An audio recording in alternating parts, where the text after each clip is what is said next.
had a terrible dream. In the morning, my thoughts were interrupted by a knock at the door.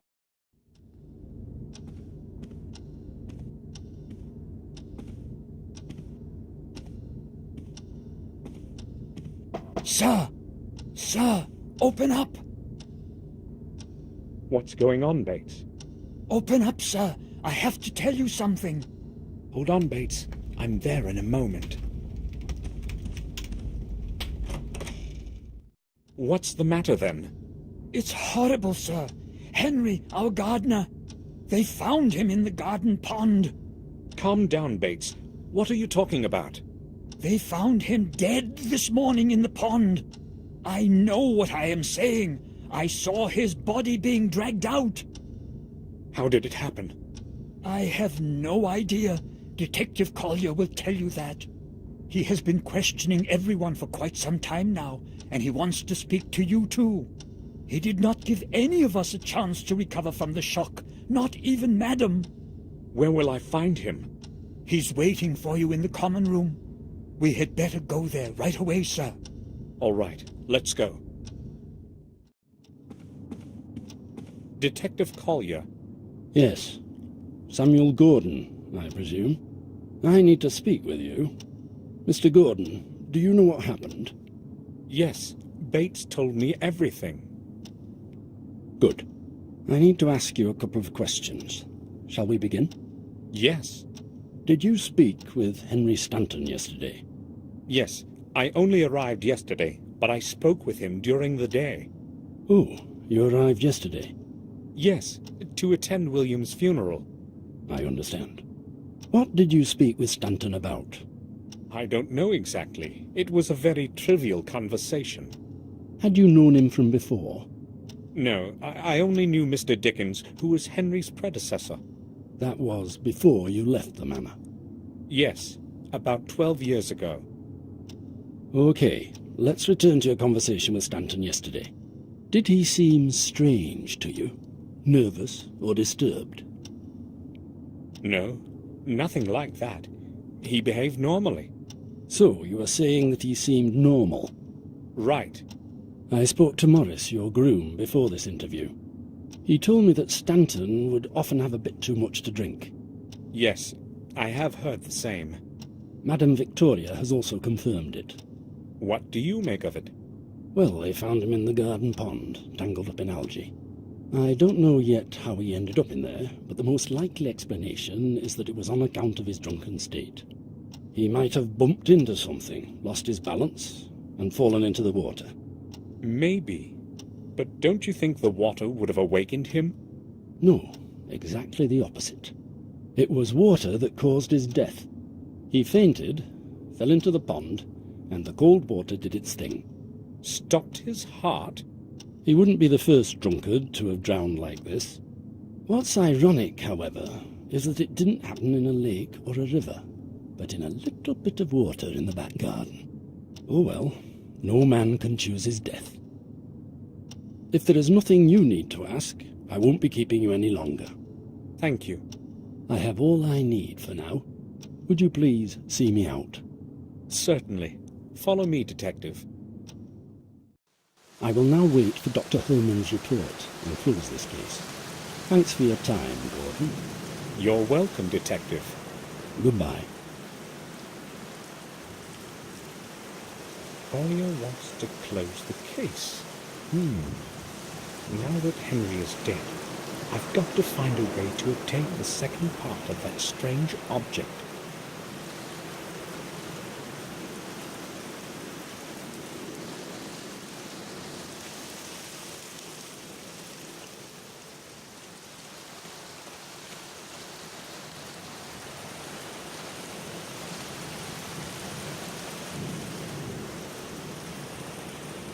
I shouldn't leave yet. I can't leave now.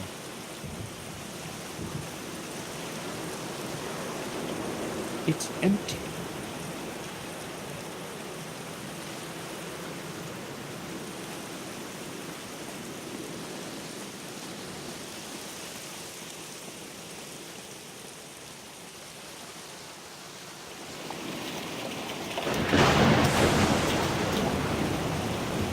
It's full of rainwater.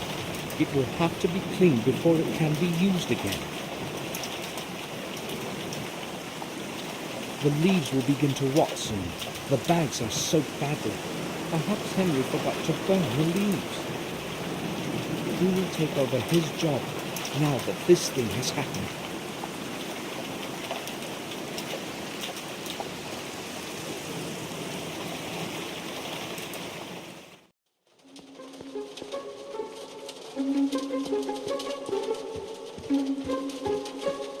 It's full of dry leaves. Nothing but leaves. Cans of paint and a tin with brushes lying on it.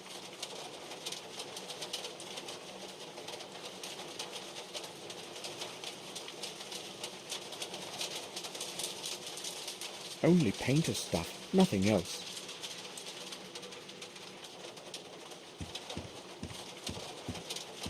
It's full of clean water. I don't want to water anything.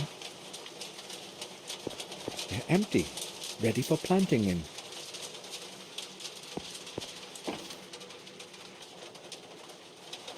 Seeds of some plants, maybe beans.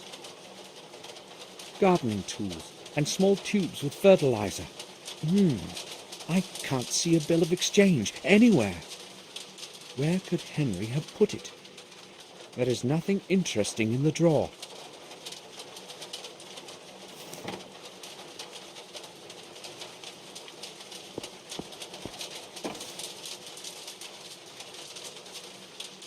It's closed and probably full of whiskey. Henry hid it here so as not to carry it. It's locked.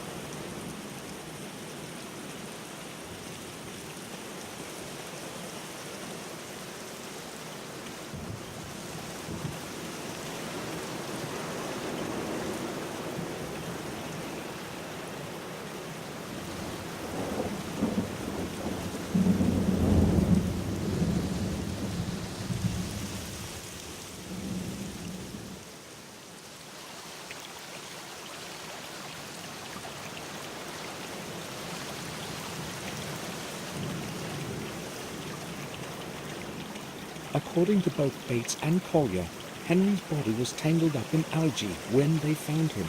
How could he possibly have drowned in this, though? I shouldn't have made Henry clean the fountain.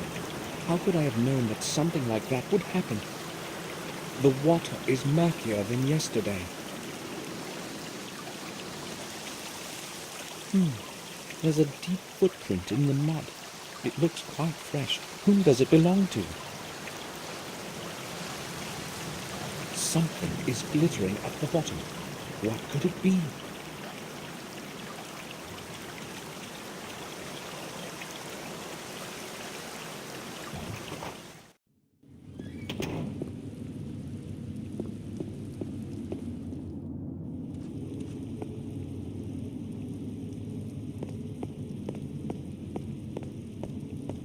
The door is open. Someone must be down there.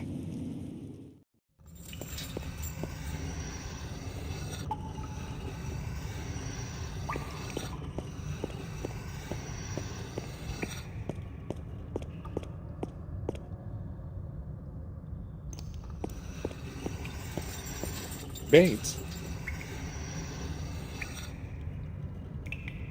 Yes, sir? Bates, why don't you take the rest of the day off? You don't have to work under the circumstances. No, sir. I do not want to just be sitting around brooding. I'd rather attend to my responsibilities. It helps take my mind off things. I understand.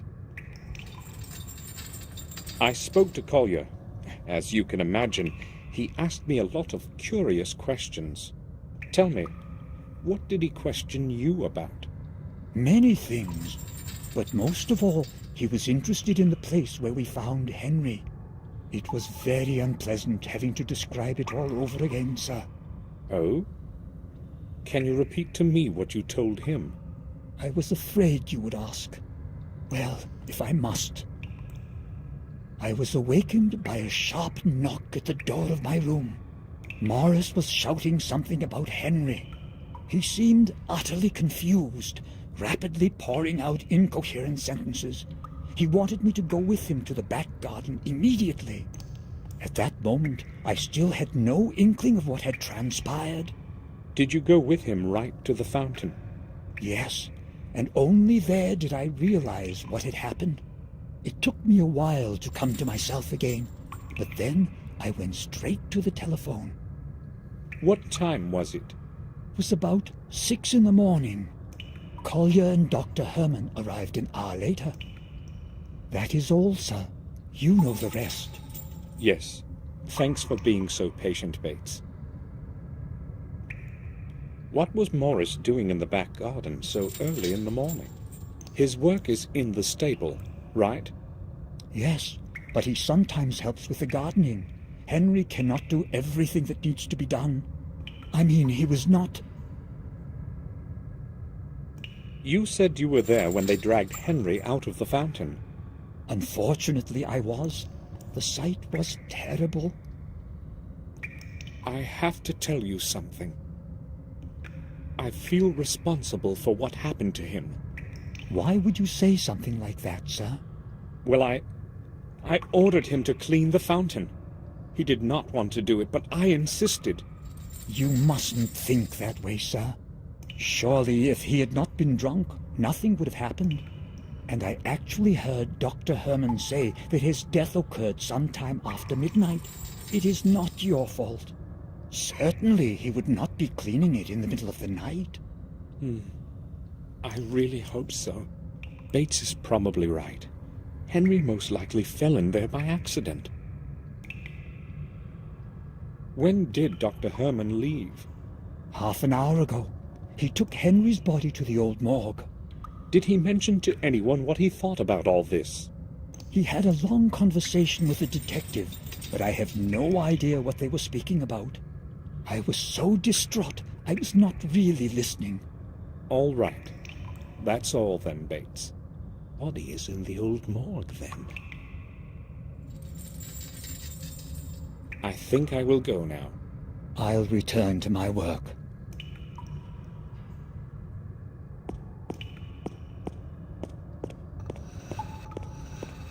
This well is from the era when the castle was under siege. It was supposed to connect the castle with an underground system of corridors, but that's merely old hearsay. No one has ever seen those corridors. It's several tens of meters deep, but the water from it can't be drunk. Wine kegs full of quality red.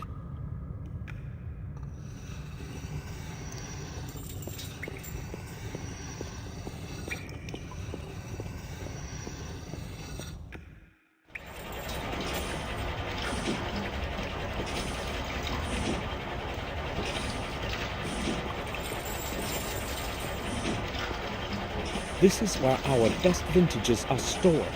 The temperature as well as degree of dampness is ideal. Maybe I'll choose a bottle sometime later. I have no time for that now.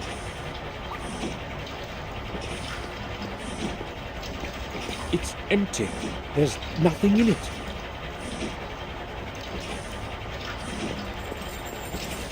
The pump is part of the entire water distribution system. It pumps the water in and out endlessly according to immediate needs. I have no clue how to control the pump.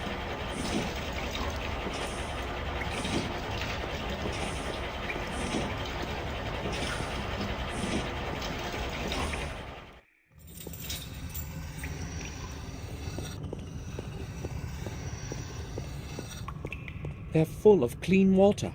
The cellar is quite cold, so the water is always cool. I can't see anything special, just clean water.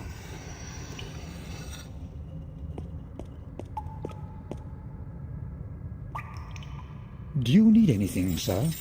I would like to ask you about something. Certainly, sir. Bates, can the fountain back in the garden be drained? Yes, there is a big pump in the cellar. It controls the water flow for the whole castle. It is possible to adjust the water level. However, I do not think it is a good idea to drain it after what happened. And Detective Collier should probably be notified about it, sir. I am merely considering all the alternatives. We have the right to find out what happened. Do you understand? Yes, I do. In that case, it is probably best not to tell anyone. Is that what you meant, sir? Very much so. I think I will go now. I'll return to my work.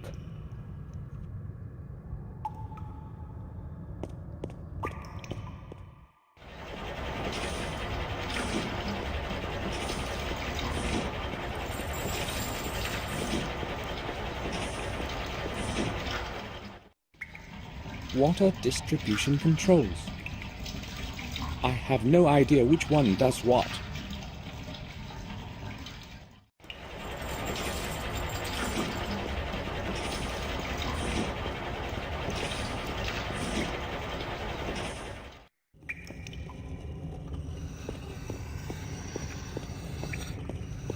Bates, I would like a word with you.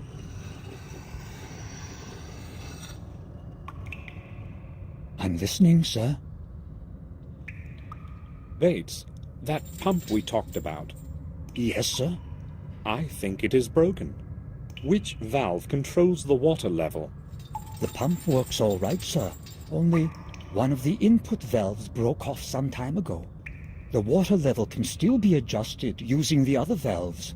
It just takes a moment to figure out the right setup for what you want to do. How do I know if I have drained the fountain then? If I remember correctly, the second column from the right displays the level of water in the fountain. I will give it a try. I think I will go now. I'll return to my work.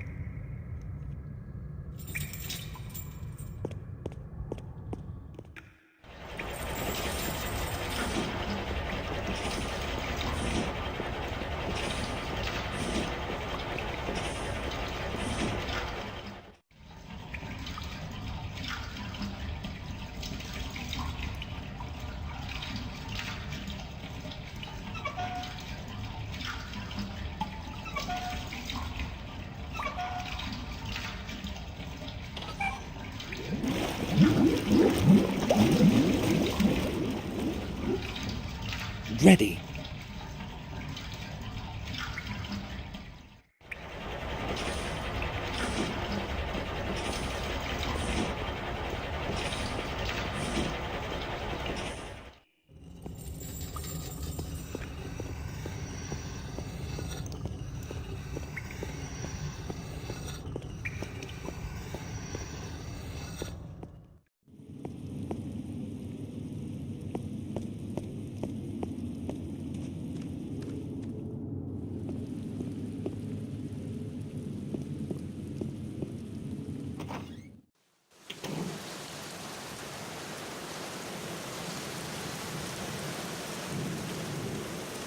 I can't see anything, just mud. Where is that shiny thing?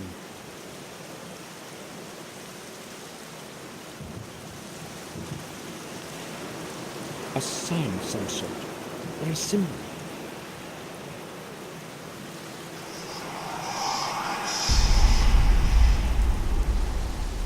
A symbol similar to that from the tower wall. Strange. A new symbol beside another corpse. This must be the thing that glittered at the bottom.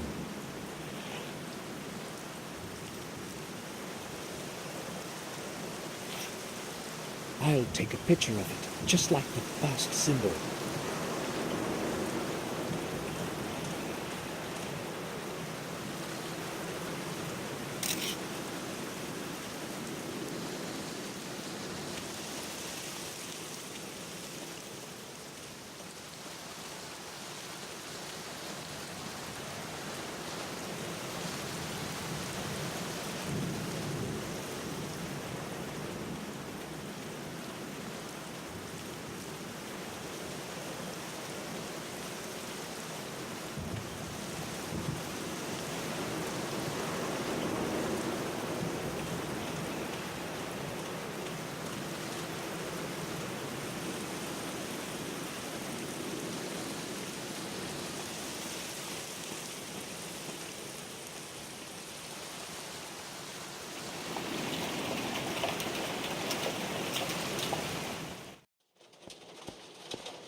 It was lying on the bottom of the fountain, covered in mud.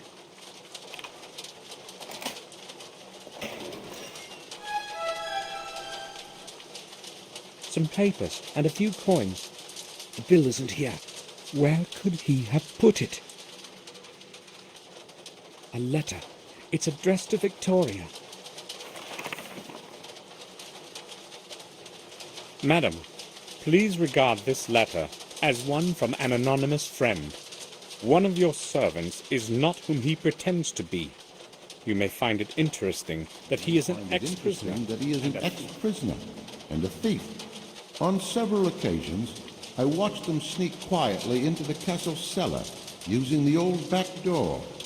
I saw that person take away several bottles of some of the best vintages of your wine that you value so much. No doubt, some of your other valuables have also gone astray. I decided to write you this letter to prevent further stealing. The person's name is Morris. Henry meant to blackmail Morris. I am curious as what Morris will tell me about this.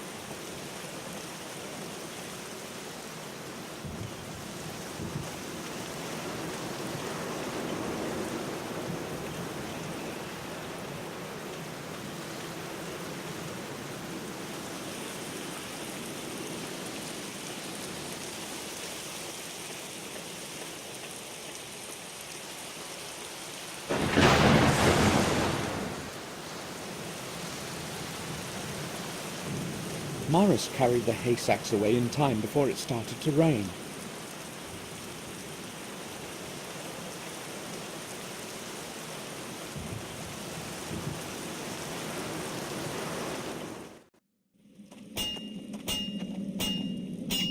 He's a cretin, but he works well. He's fixing something. Something tells me I shouldn't trust him too much.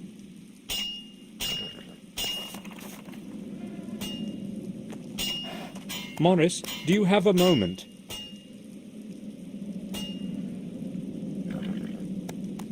Sure. What do you think about what has happened to Henry? It was to be expected. He drank way too much.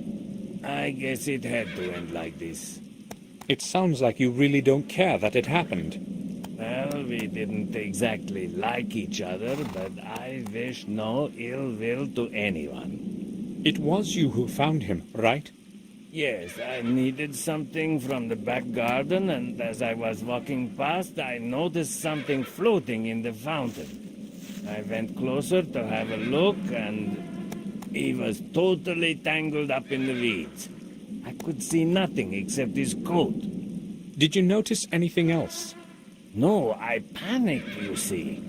I ran to the castle to get Bates to go have a look with me. I kept thinking I might have been confused and imagined it. But it really was Henry. What happened next? I rode into the village to get the detective. You know the rest. So, Morris found Henry. Were you in the stable yesterday? Sure I was. Where else would I have been? The lights were not on. Well, maybe I wasn't. Why are you asking? Oh, I can see where you're coming from. You're thinking that maybe what happened to Henry might not have been an accident, and that somebody might have helped him into that pond. I may be a drunkard and a saucebox, sir, but I'm no murderer. No one is calling you a murderer, Morris. I was just asking. All right, fair enough, sir. If Madam learns that you are starting to suspect me, I may as well go looking for a new job. There's not much work available in this neighborhood, And besides, who would want to hire a man with one leg that is almost completely lame? I'm not accusing you of anything, Morris. At least not yet. I took a look around the fountain. Sir, why would you bother with such a thing? Why not just leave it up to that detective? Well, I can't help suspecting something's wrong about all of this. 2 unfortunate accidents in such a short time? You said it, sir. They are accidents. Henry just got drunk as a stone, and this time his luck ran out. Maybe. But never mind. I have come because of something else. I found a footprint in the mud by the fountain's rim. But that's nothing strange. There must be lots of footprints there. Well, this one is fresh and much deeper than the other ones. The person who left it there must have limped badly or been carrying something very heavy. Are you suggesting it's mine? Well, why couldn't it be yours? It's mostly me who walks around the garden, and the footprint is probably from the morning I found him. Maybe. Sir, I told you I was home the whole evening. I've got no idea what happened that night. How do you know that it was nighttime? If I answer that now, could we stop returning to the subject? We shall see. I heard it from Dr. Herman, and he was speaking with Collier. What else were they talking about? I was not really listening. I just overheard a couple sentences as I was walking by. Can I go now, sir? All right. I'll ask Dr. Herman myself. Maybe I'm suspicious of him unnecessarily, but maybe not. I'll go see Dr. Herman and find out what he knows about that footprint. Morris, I know you've been stealing wine from our cellars. Me, sir? Who told you that? No one told me. I'd read it in a letter that Henry wrote to Victoria. So what do you say about that? Well, I only took a few bottles, sir. I swear. There's such a lot of them in there, I thought nobody would notice. It won't happen again, I promise. Will you give me that letter, sir? All right, Morris. But I'm going to be watching you. Here it is.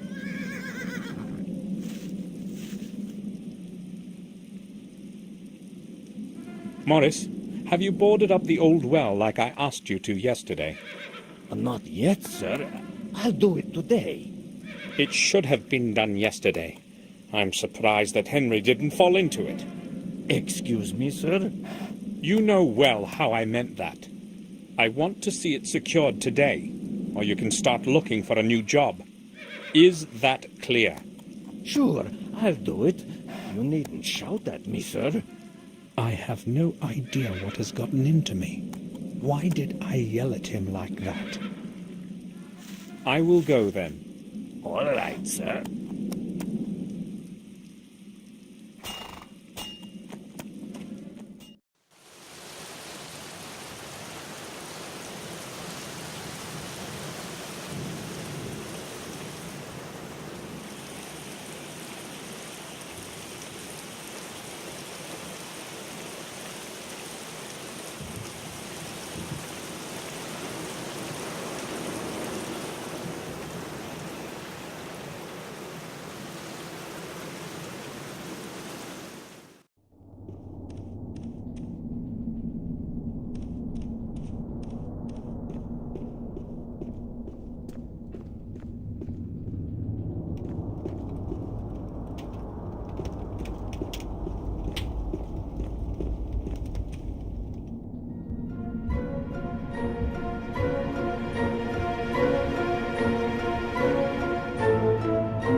She's reading a book.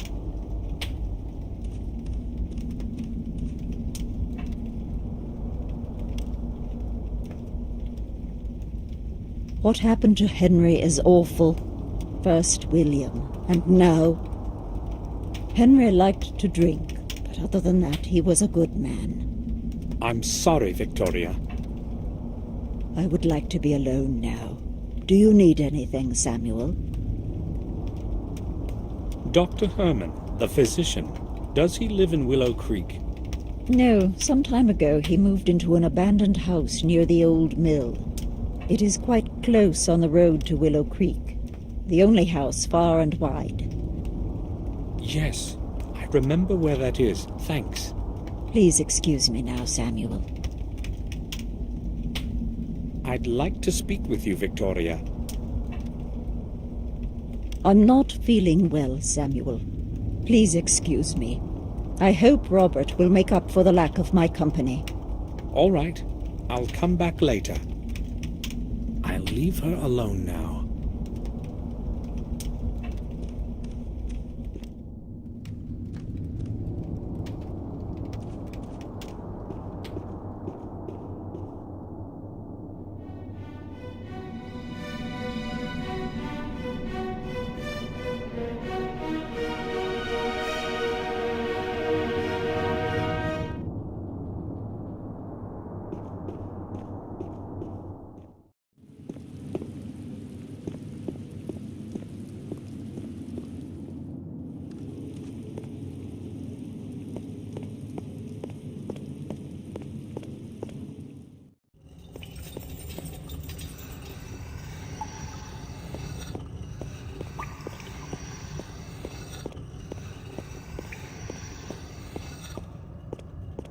I would like to ask you about something, Bates.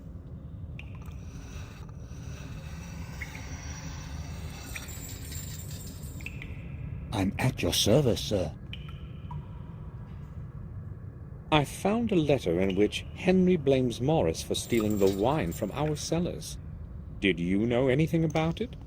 Tell the truth, sir. Yes, I have a good clue as to who might be behind it. Why didn't you say anything? I didn't want Madam to have to worry about a couple bottles of wine after what just happened.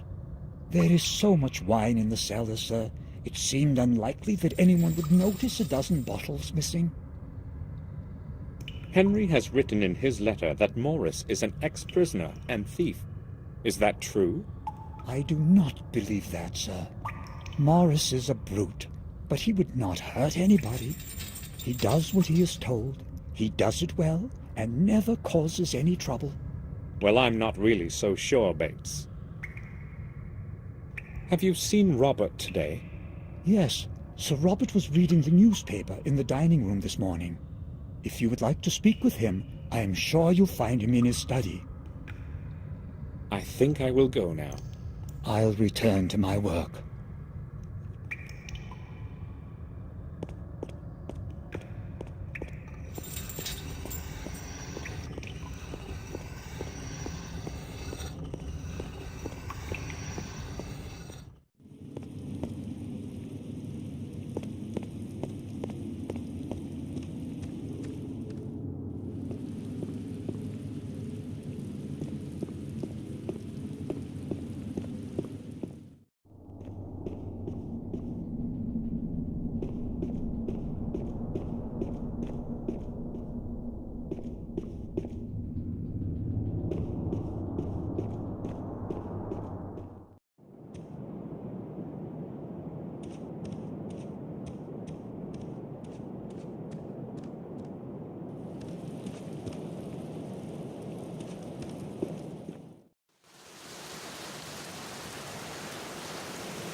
The ceiling has collapsed under its own weight.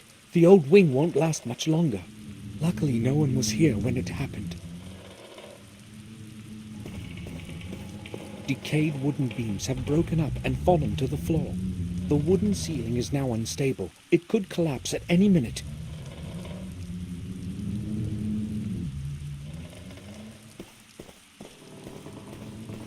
The hole in the window lets cold wind and rain enter the room.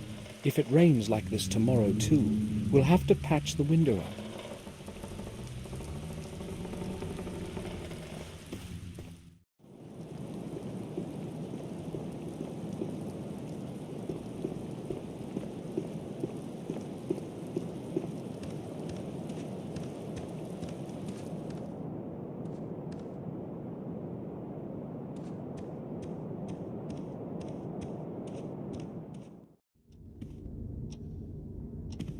Today's newspaper. I don't want to read it.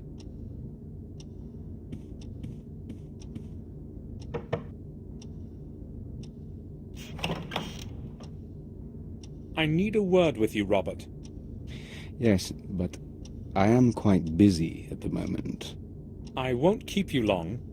Yes, I'm listening. Did you speak with Collier? Yes, he detained me for over half an hour with those questions of his. So, what do you think about all of this? Me? Collier's theory seems logical to me. I do not believe anyone would want to kill Henry. Henry drank himself to senselessness many times before, but this time he was unlucky enough to fall into the pond. Cold water certainly had something to do with the body's condition. Being a physician, I can certainly attest to that. You're probably right. Is there anything else you want to talk about? I have a lot of work to do today. You have mentioned often since I arrived that you have a lot of work. So, what are you working on? Oh, I would rather not bother you with the details. Let's just say I am carrying out specific research. Perhaps I will tell you more about it tomorrow, when I have some time. I need to leave for Ashbury this evening to check on some results. Oh, all right. Victoria is not willing to talk to me right now. Maybe you should talk to her instead. You need to consider her age, Samuel. She just needs some time to herself. I'll talk to her in the evening. I will go now. All right. Feel free to come back if you need anything, Samuel.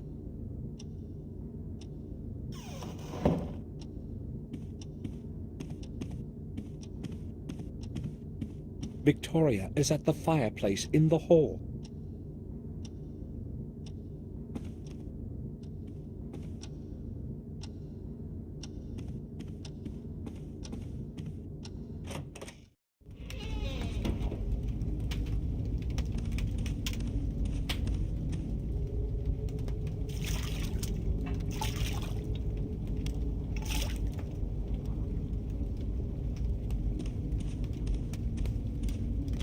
It's pleasantly warm in here. I should hang my clothes over the chair in the evening so that they dry.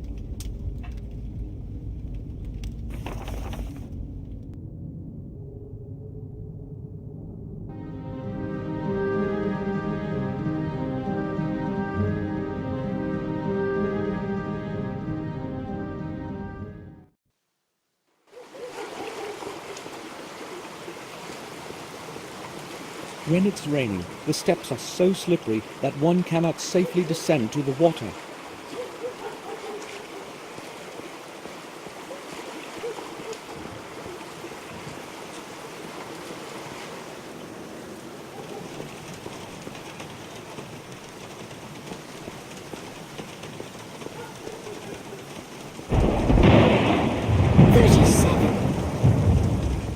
Hello, Mr. Samuel. What a great big bang that was, eh? The second greatest today, I'll bet. Hi, Vic. Are you counting the thunder? Right. Why are you sitting here like this in the rain? Wouldn't you rather be at home? I don't mind the rain. And also, I can't go home. You can't? You're in trouble, aren't you? Well, it's that broken window from yesterday. Harry told my dad, you know. So I'm not exactly hurrying home. Oh, I see. I have to go now. Be careful of the windows next to you. I will. Throwing my ball to the other side would be a lot safer. He likes chocolate.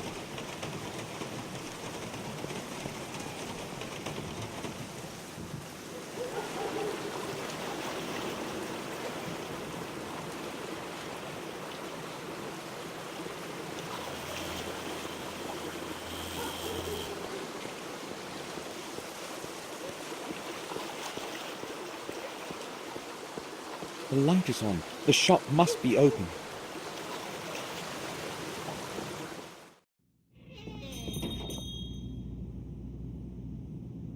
Murray opened this pawn shop some 10 years ago. I can't see anything I need. It only contains more trifles for sale. I don't want to buy any of these things. It's mostly garbage. Good morning. How can I help you? I need to get a film developed, and I've heard that you can do it. That's true. It doesn't happen very often, but it's possible. Trouble is, my machine has been out of order for quite some time now. I would have had it repaired if somebody had needed it, but with things as they are around here, there's been no reason to hurry. Do you know of any other place that I can get the film developed? I'm afraid you have to go into town. I can't be of use in that respect. Sorry. A few days ago, a man pawned a certain object here. An article similar to this one. I remember Henry pawned something that looked like that. Yes, that's true. I'd like to redeem the object. Certainly, sir. It's £35. And I require the bill of exchange with the owner's signed agreement, of course. I'll give you the money, but you see, I haven't got that bill. Sir, surely you know that I cannot return any pawned object without the corresponding bill of exchange. I can understand why you do not want to release it without the bill, but I will pay for it. I'm sorry, that's the rules. That object is very important to me. I am willing to pay a special price. That's possible, but how fair would it be to the owner if I sold their property to somebody else within the pawn period? According to the rules, the object belongs to them until the expiration date of the note has been passed. Murray, Henry can't possibly redeem it. How do you know that? He's dead. Dead? I'm truly sorry to hear that, but I'm afraid the owner's death changes nothing. The person who presents a valid bill of exchange and pays the designated price can redeem the object at any time then. Please try to understand that I haven't got it. Wouldn't the money be enough? I'm sorry. You can wait until the pawn period expires. That's not an option. In that case, I'm afraid I can't help you, sir. How about I let you recalculate the price? Shall we say double? No, that's quite impossible. I don't want to lose my license because of your offer. Although I've got to admit it's very decent. There's nothing I can do. There are only 12 days left. Then you can have it. I've heard various things about you, all right.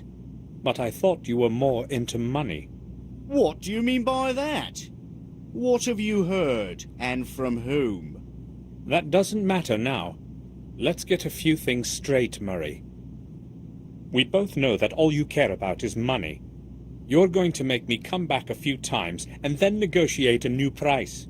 So why don't we just skip all that, and you tell me how much right now? What did you say? Keep your damn money to yourself. Even loan sharks have their pride. From now on, we will only continue this conversation as a seller and a buyer. What else do you want? Calm down. I didn't mean to upset you like that. I must find Henry's bill of exchange, no matter what. Murray isn't going to give me anything without it. Bye.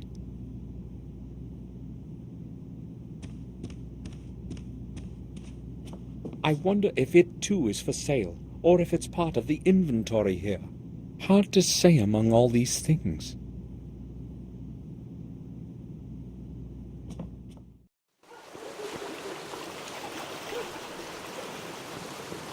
It's slowly taking in water. Maybe the fishermen would know about it.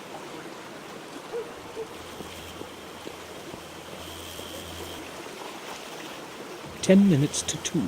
It's showing the same time as yesterday. It's broken.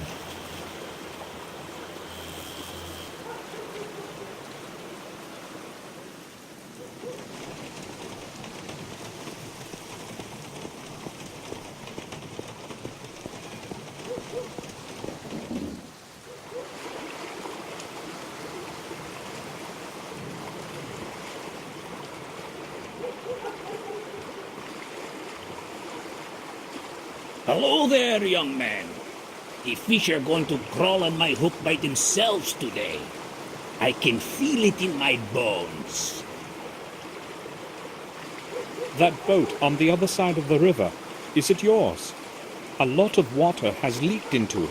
It is about to sink at any moment. Don't worry. It's older than I am. Thanks for telling me. Most people would not be so polite these days. No problem. How long are you going to stay here today? As long as it takes. The whole day. Unless it stops raining. What a better way to spend a rainy day. Good luck then. I must go now.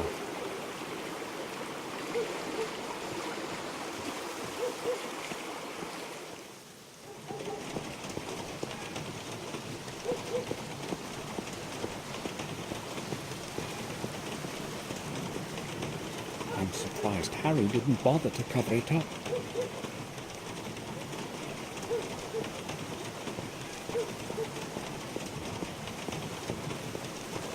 It isn't very legible.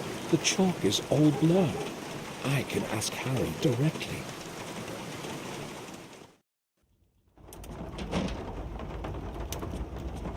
Hello, Harry.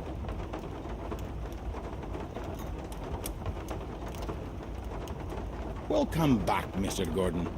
Have you come to get a bite? What do you mean? Oh, come on.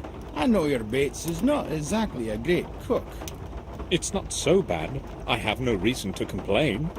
All right, if you say so. Do you remember our conversation yesterday on how nothing ever happens around here? Sure I do. Well, unfortunately, something did happen. Oh, you mean Henry? How do you know? Well, news travels around here fast. Poor Henry. He was a good regular. We sure drank a fair amount together. So how long had you known one another? Since the time he started working for the manor. Which in fact means the day he arrived here. I remember when he first showed up, all sweaty with a suitcase in each hand. He took no time to order 2 pints right away. I knew right off that we would understand each other. Did he have any friends in the neighborhood? Probably not. You see, he was kind of a loner. I don't think he knew anyone else. He used to only come here. Thanks anyway, Harry. You're welcome, Mr. Gordon.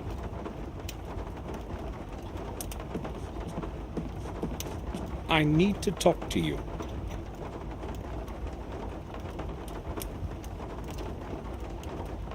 Go ahead, but make it quick. Tell me, did you know Henry Stanton? No, I didn't. Should I have known him? Well, he worked as a gardener for us, but he died yesterday. Sounds like I'll get to meet him soon now. You want anything else? I'm not interested in company. No, I'll leave you alone.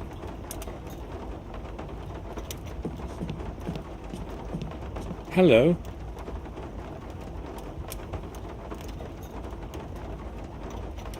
Hello? Did you know Henry Stanton? Henry? I saw him in the pub sometimes. He didn't talk much, so I really didn't know him. Now leave me to my sport. Good morning. Might be good for you. What do you want?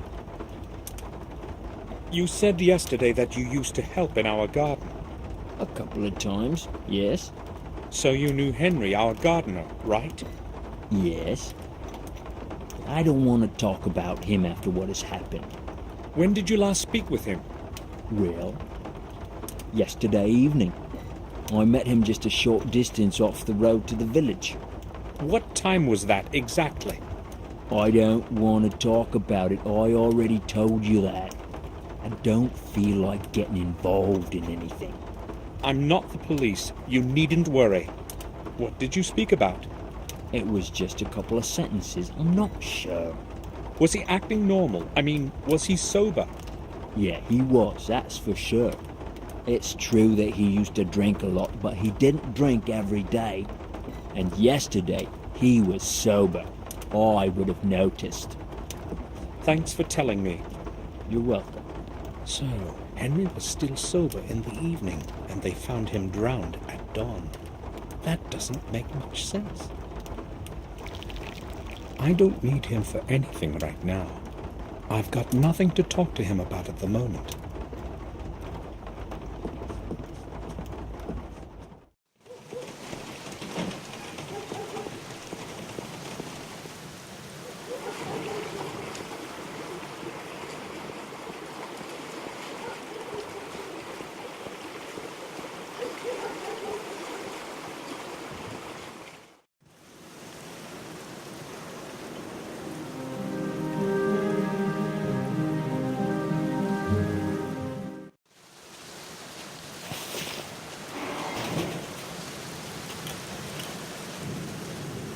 Oh, Mr. Gordon. I would wish you a nice day, but that is not what it is today. To what do I owe your visit? Well, you told me yesterday to come over. Let us not discuss things outside in the rain. Please follow me. Better, is it not? Do you mind going down to the morgue with me? I have a lot of work to do. We can speak there. Not a problem. Let's go. Watch out for the steps. There's not much light in here, and the dampness can make your footing dangerous.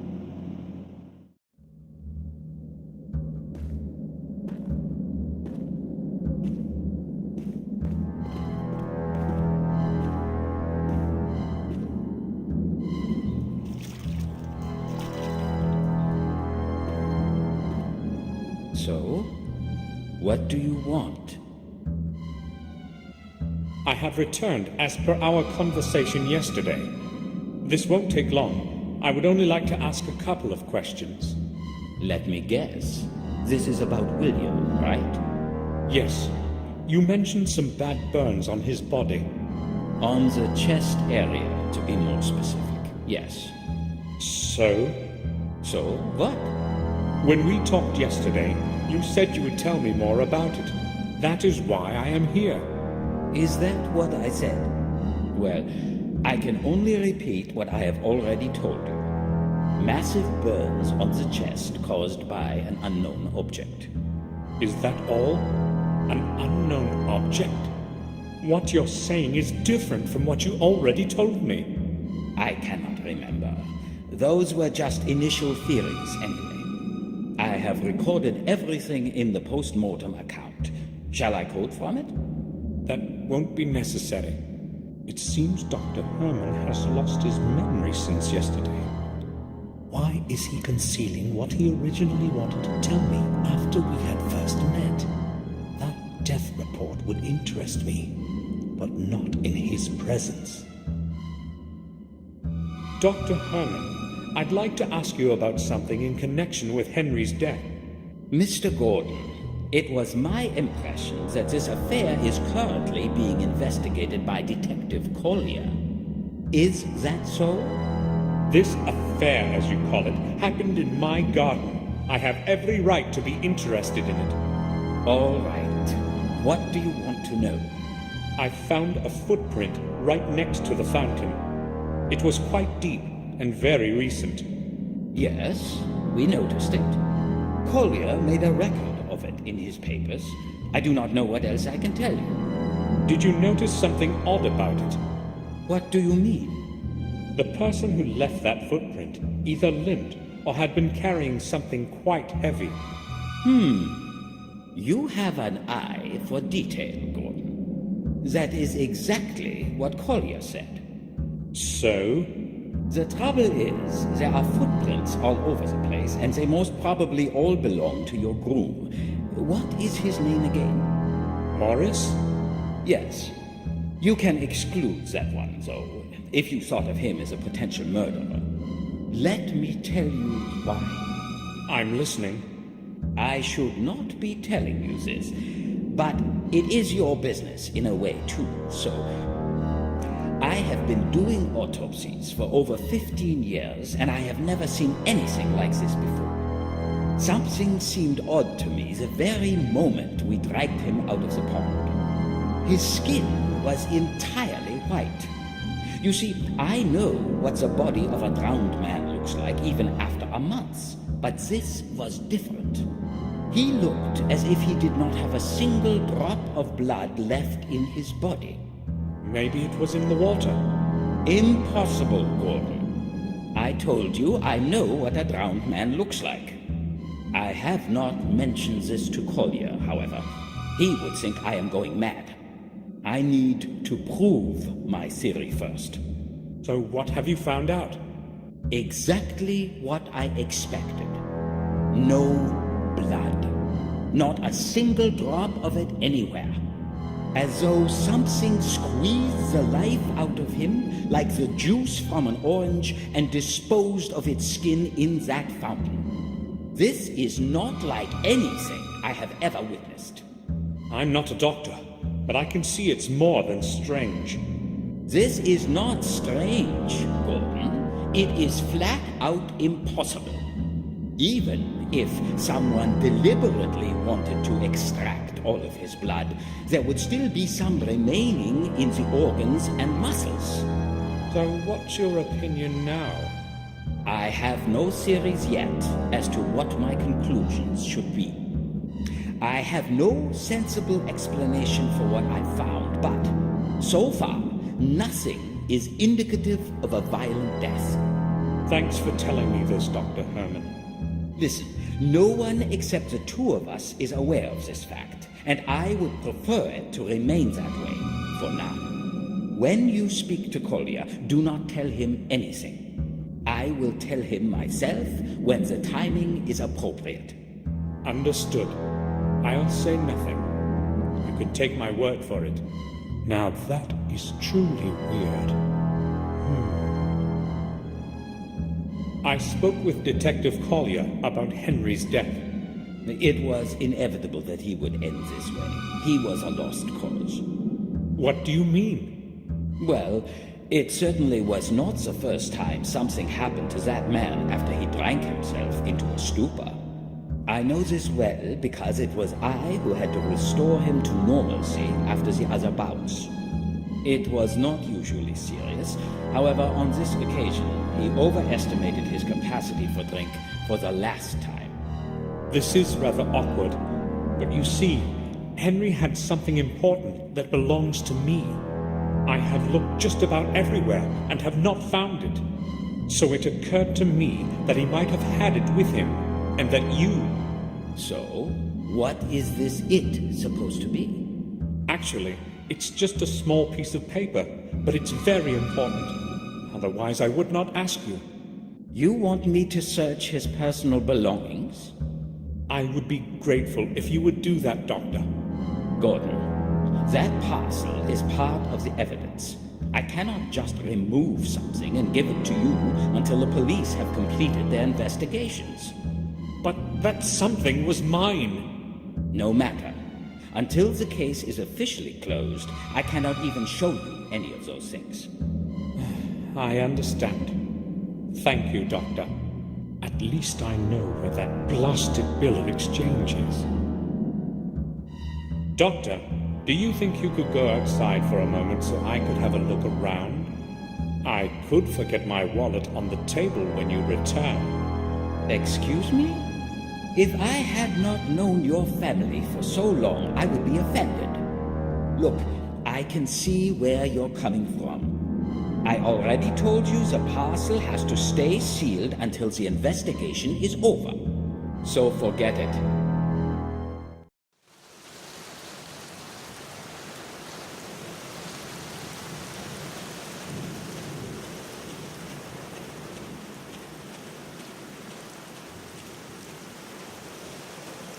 The lid is held shut by a large padlock. I won't get the padlock off without a key. A lot of torn papers are on the top. Somebody must have disposed of them only a little while ago. They're not wet. I'll have a look at them.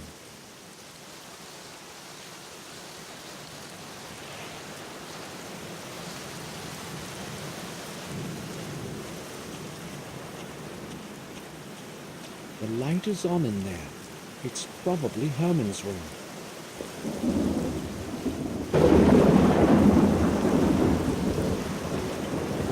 I should ring the bell.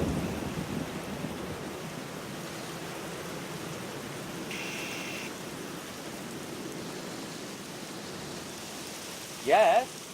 Samuel Gordon, please let me in, Doctor. I need to speak to you. Yes, come in. I am downstairs, in the morgue.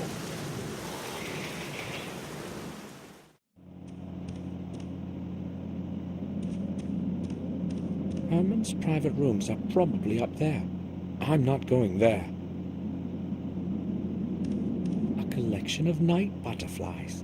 I'd never say there are so many species of them.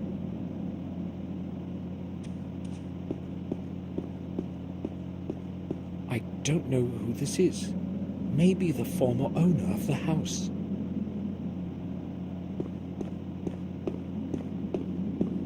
Air in here is tainted with a strange smell. The tiny vent can hardly keep the air fresh. A model of a human skeleton watching over the hall, like a quiet guard in the darkness.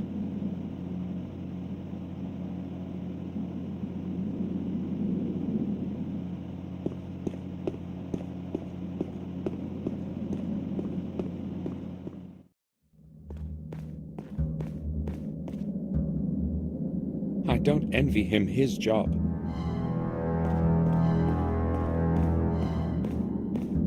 I have nothing to tell him now.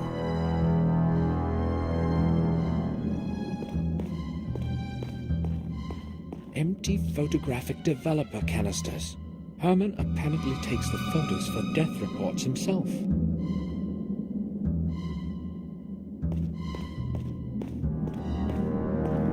Dr. Herman, I would like to speak to you. Just a moment. So, what brings you here? I've noticed the place can also serve as a dark room. Yes, I'm developing the autopsy photographs here. No one provides such services in the village. It is almost like the Middle Ages around here. Nevertheless, one eventually gets used to it. Are you asking because you'd like to have some photographs developed?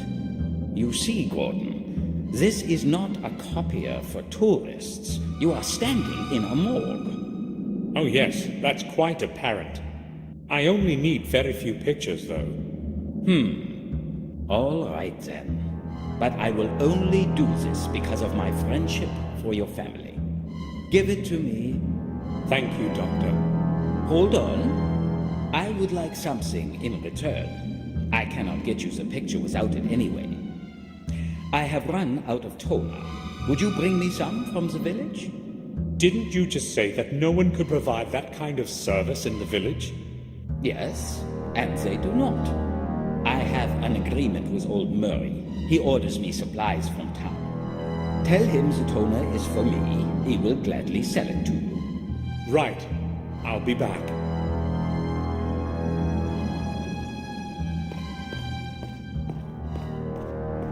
I cannot take the keys while Herman is watching me.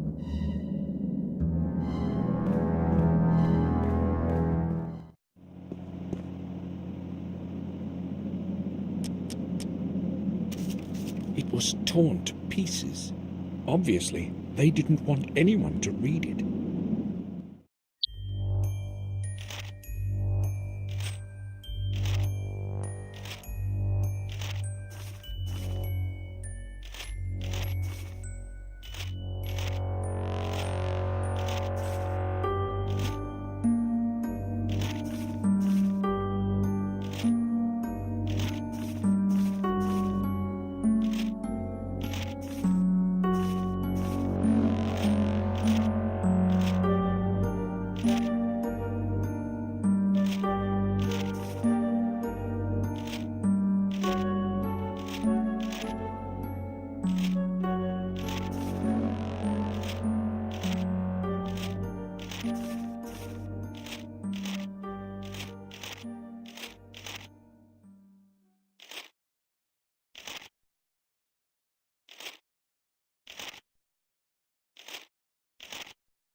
Dear H, my next delivery will reach you soon. Delivery will reach you soon.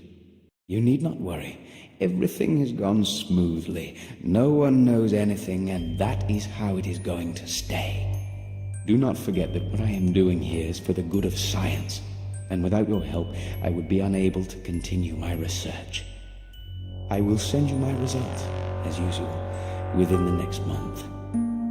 H, Herman is likely the addressee, but who's hiding behind the R?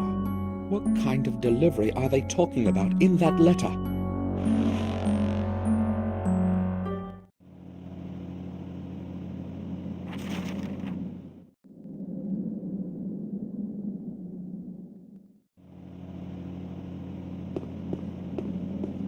I'm feeling odd.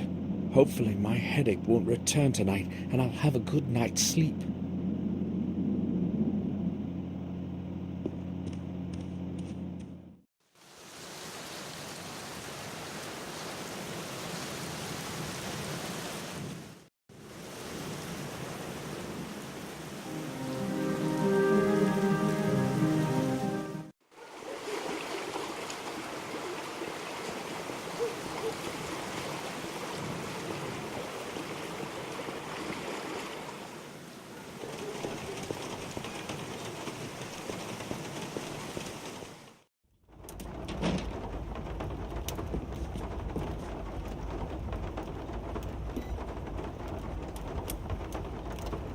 How can I help you? I want to ask about something. Harry, tell me, is Mark reliable? Well, that depends. He's not exactly a saint, you see. But I reckon he'll do what you tell him for a pound or two.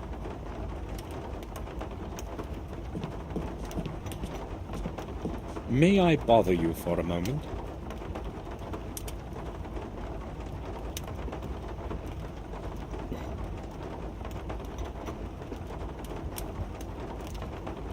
Well, if you must. But not for long. I've been getting some good hands. Tom told me you worked for Dr. Herman from time to time. Tom tends to have a bit too much to say. I've been unemployed for some time now, so I've been taking what odd jobs are offered to me. I've got to make money somehow, and it sure is better to do stuff for Dr. Herman than that dirty bastard Murray. Well, I need a certain favor from you. As a matter of fact, it has to do with Dr. Herman. So what's the deal? This is what I want you to do. I'm listening. I need you to come to his house at a particular time and keep him busy for a couple of minutes. Ring the doorbell and wait until he comes upstairs. Talk about whatever you want. Just keep him there for as long as you can. Well, I don't quite like that plan, to tell you the truth. He doesn't look exactly innocent, does it? Also, if Herman learned about my getting involved in some scam on him, he'd never hire me again. Nah, you better find someone else for this. Someone else, you say? Didn't you just say you had no money? That's right, but I'm no cheap slave either.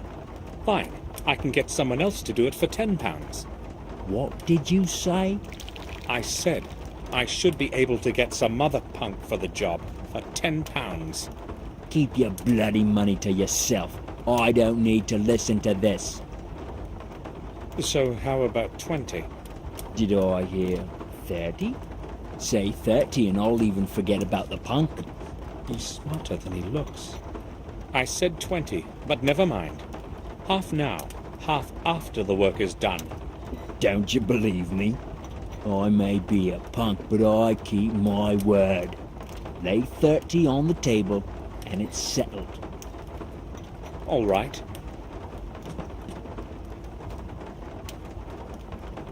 Now wait 15 minutes, then follow me to Dr. Herman's. And don't make me come back and pick you up off the bar. Don't worry, man.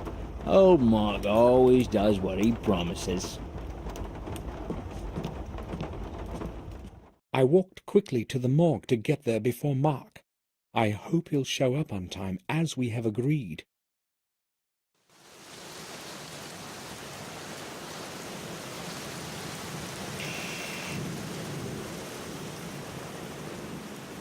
Yes?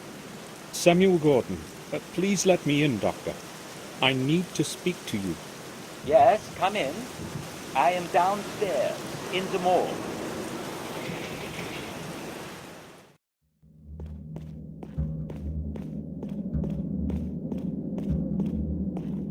Can I speak with you for a moment, Dr. Herman?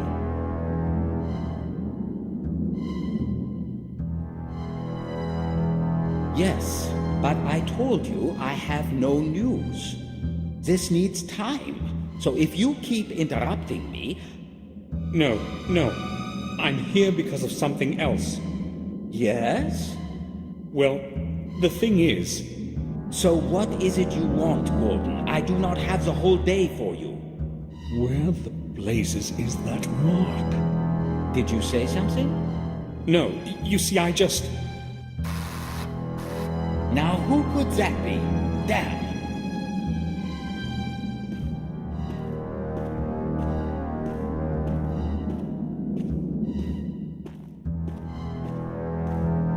Who is there? Wait for me here. I will return shortly. Of course. You needn't hurry. I thought my blood pressure was going to hit boiling point. Now where's that bloody bill of exchange? Maybe I should start with his table.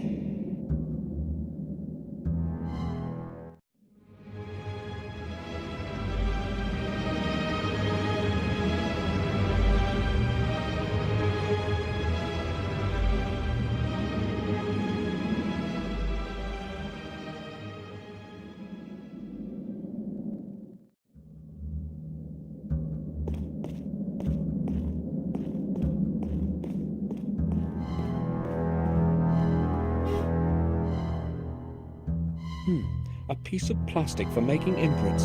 It could come in handy. Lots of things, but nothing I'd need. An old microscope. Is this what I think it is?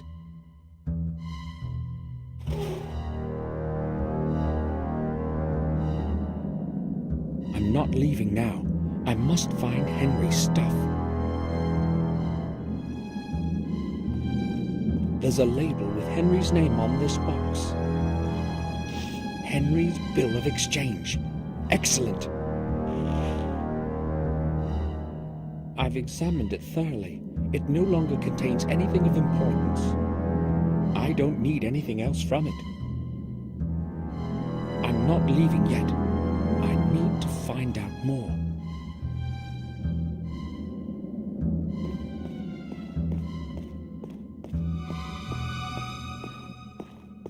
Better not to imagine what's in it. Herman probably uses it during autopsies to dispose of pieces of flesh. Herman uses it to carry the bodies. There are some things contaminated with blood. I'm not going to mess with it. I don't know what's in them, and I don't want to.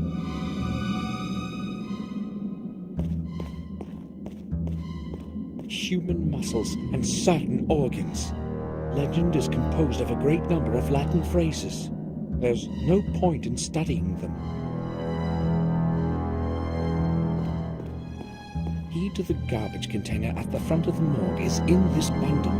I wonder what Herman was disposing of so quickly. It must be the large one. The other keys are small. I can't pick it up right now. Herman would surely notice. The key to the garbage container. A special plastic for making imprints, I'd say.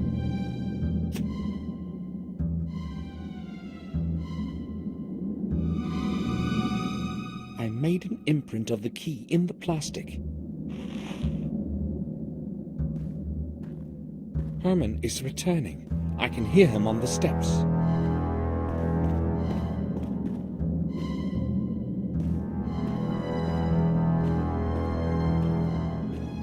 Are you looking for something in particular?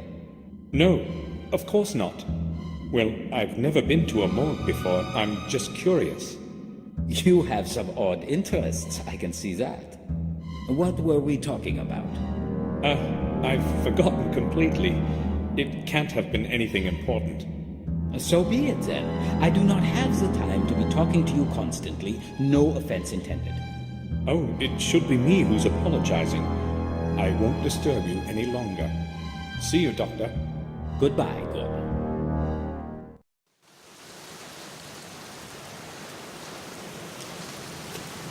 The key is now accurately imprinted in the plastic.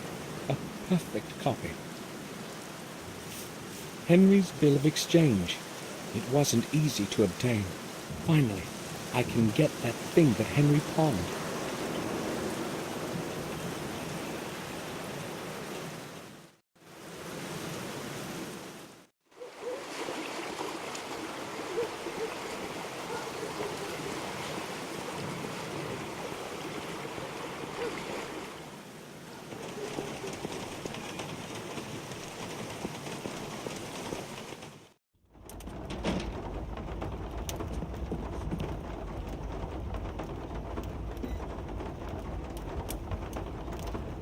What'll it be, sir?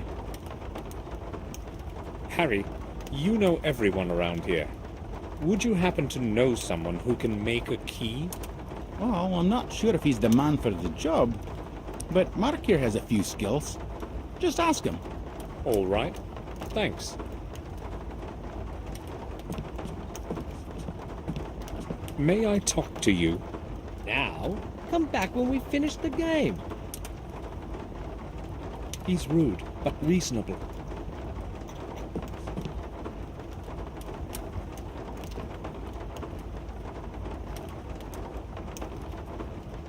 What is it you want this time?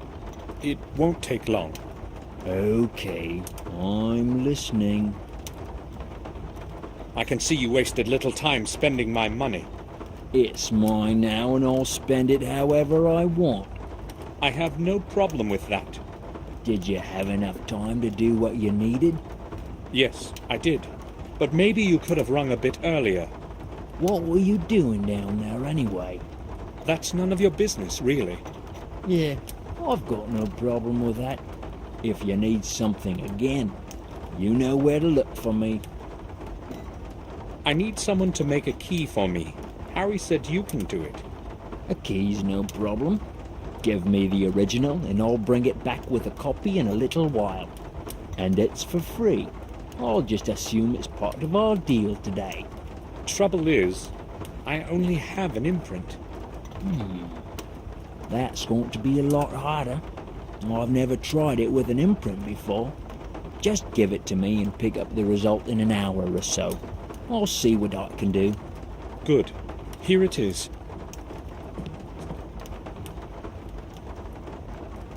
See you later.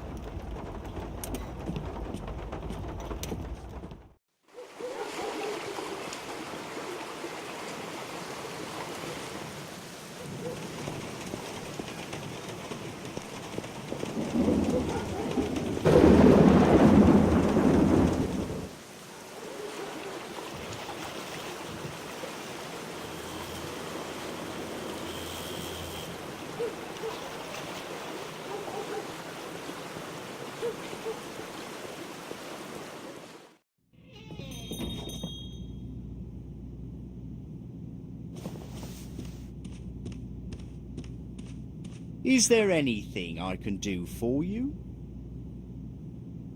Dr. Herman told me I could get some photographic toner here. Have you got any? You're lucky. I've still got a couple of bottles left.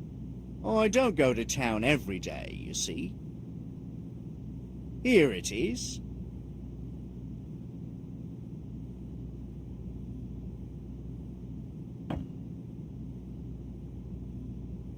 Thanks. Bye. Oh, it's you again. Have you come to buy something? I don't know yet. I'll have a look around first. Sure, just don't touch any of my stuff. I'd like to redeem the object we talked about, Murray. Surely you remember you must present a valid bill of exchange. Don't worry, I have it. Here.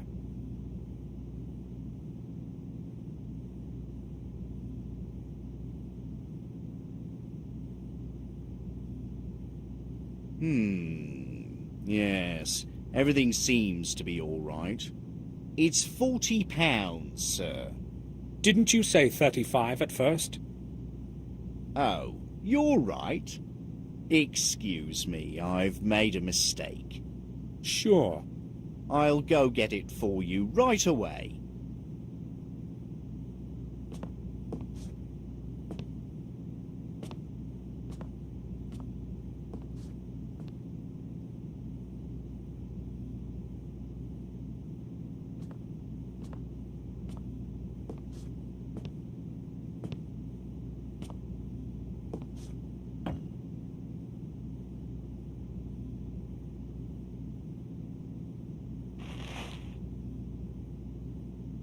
Bye.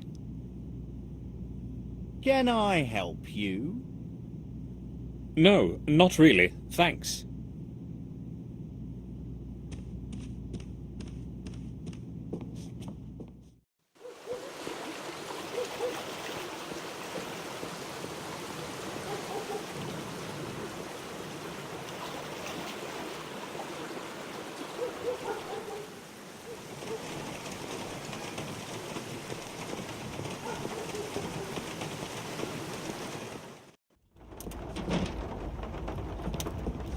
How about a pipe for Mr. Gordon?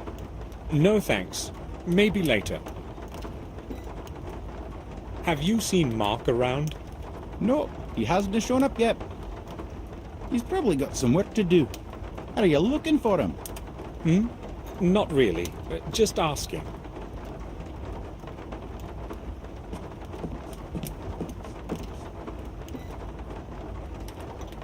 I don't want to talk to anyone. So goodbye. He doesn't look like a very nice fellow.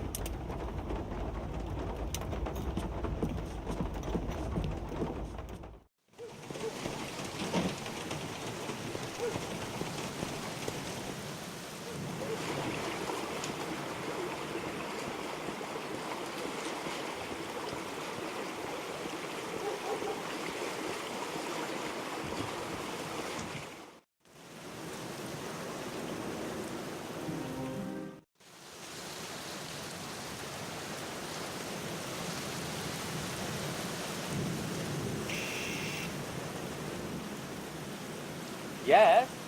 Samuel Gordon, please let me in, Doctor. I need to speak to you. Yes, come in. I am downstairs, in the mall.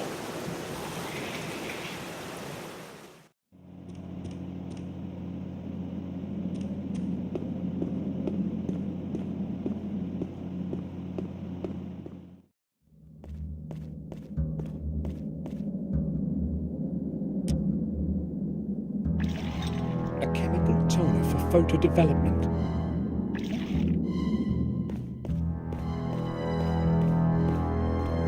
I have that toner for you.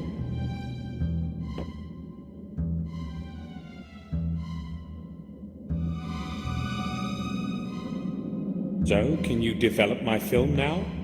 Why not? But come back later. I have to finish my work before I can do the pictures. What is so important about this film that you have come to me with it? You will see that for yourself, Doctor. They may be important, or they may be completely useless.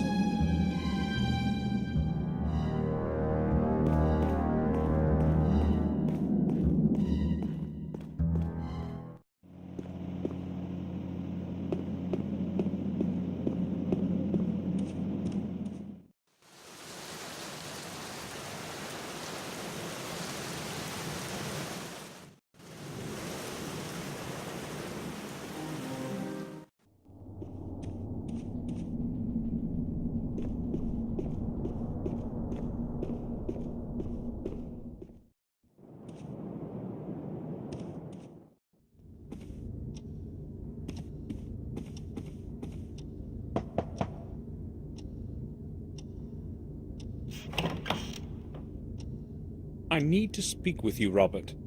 Sure. Robert, I'd like to ask you a rather peculiar question. Peculiar? I am listening. Right. Here it is. Is it possible for a recently deceased body to be completely bereft of blood? No blood whatsoever? Certainly did not expect such a strange question. What do you mean? Well, is there a way to drain the blood out of the body? Let me think. No, I believe it's quite impossible. A lot of blood remains in a person even after they have bled to death, if that is what you mean. Strange, indeed. Why are you asking this? Does it have anything to do with Henry's death? No, it doesn't. It just occurred to me. I've known you for a long time, Samuel, and I can tell when you're lying. But you can keep it to yourself. I will not interrogate you. Henry caused his own death, and now it's a case for the police. Of course. Robert is right. This is Collier's case. I will go now. All right. Feel free to come back if you need anything, Samuel.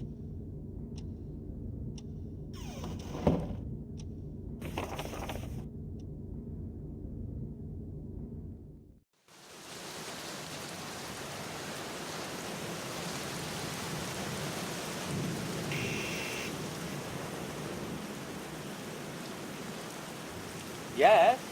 Samuel Gordon, please let me in, Doctor. I need to speak to you. Yes, come in. I am downstairs, in the morgue.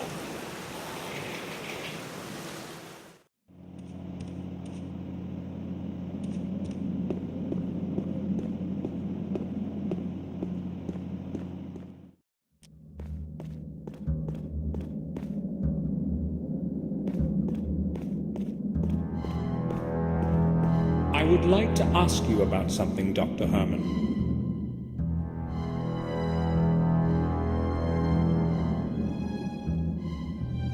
Go ahead, Gordon.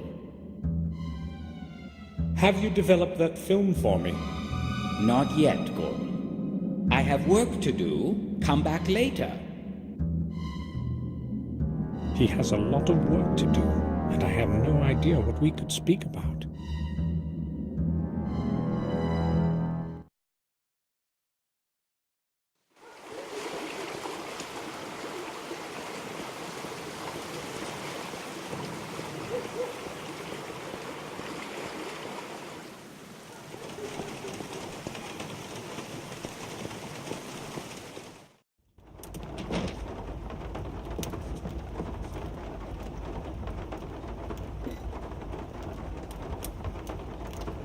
Changed your mind about the dinner? My Mary makes some wonderful meals. Everyone around here will tell you that. I believe you. I'm just not hungry yet. I would like to ask a couple of questions, though. Okay, feel free. Have you seen Mark around? No, he hasn't shown up yet. He's probably got some work to do. Are you looking for him? Not really. Just asking.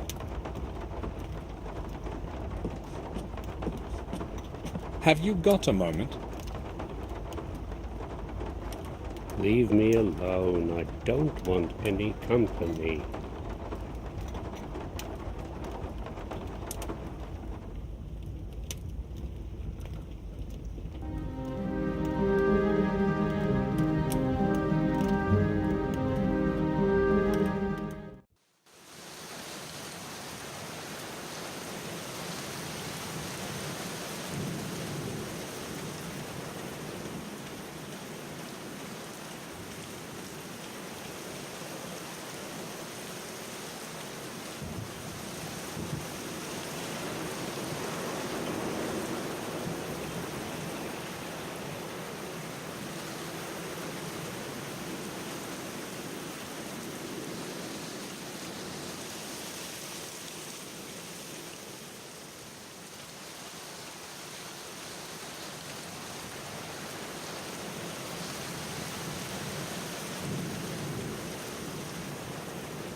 The church is locked.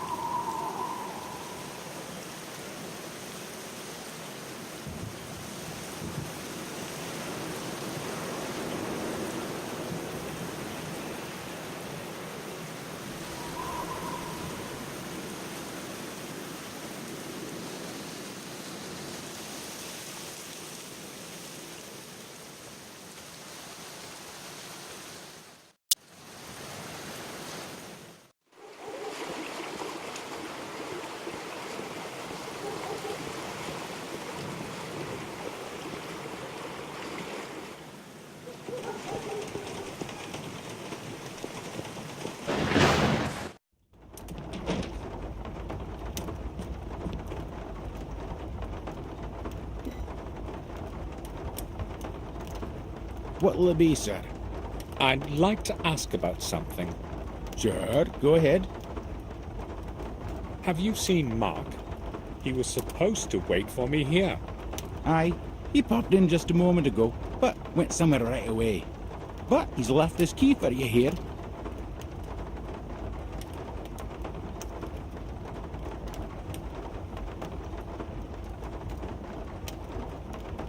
Thanks.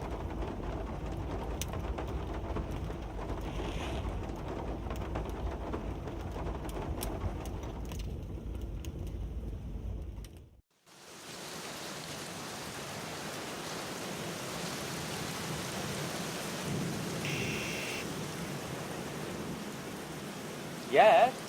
Samuel Gordon, please let me in, Doctor. I need to speak to you. Yes, come in. I am downstairs, in the morgue.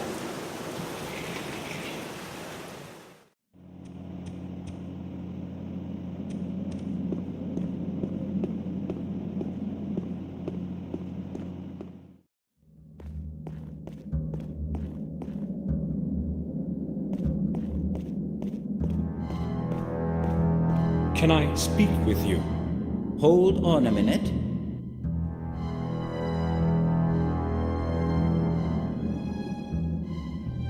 Yes, I'm listening. Doctor, have you got those photos ready for me? Sure, I have put them on top of the sink over there. Thanks for your time.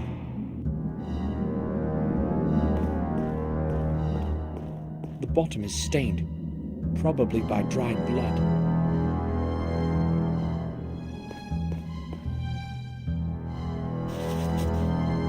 I'll put the pictures in my diary.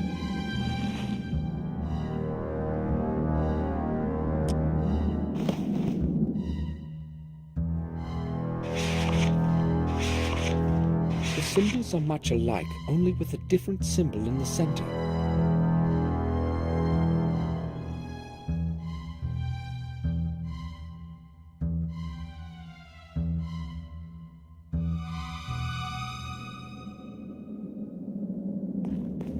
There is nothing in them.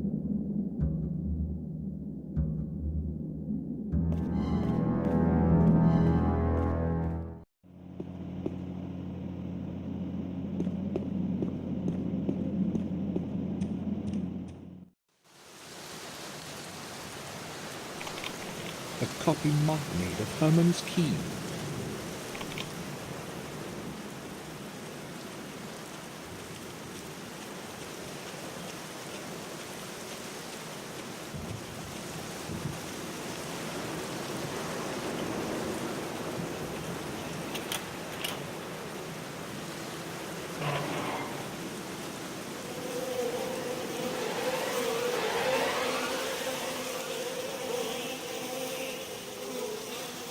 The stink of decaying flesh is forcing tears into my eyes. Disgusting.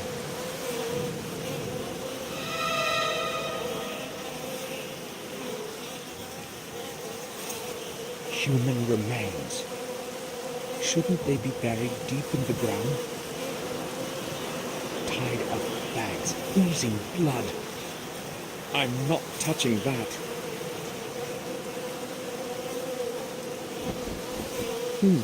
The pockets are empty, but I feel something hard inside.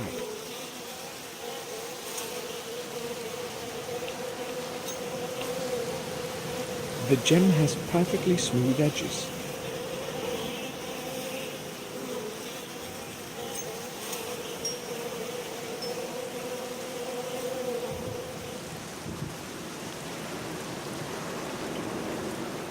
Rotten garbage. I'm not going to dig in it.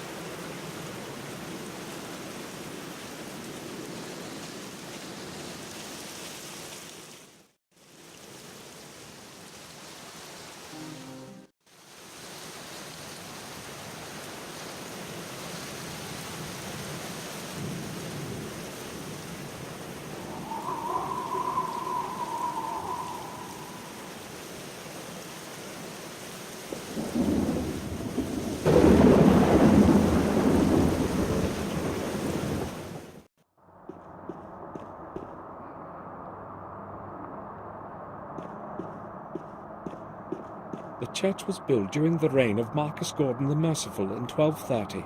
Let this parish lead people to goodness of soul and trust in our Lord.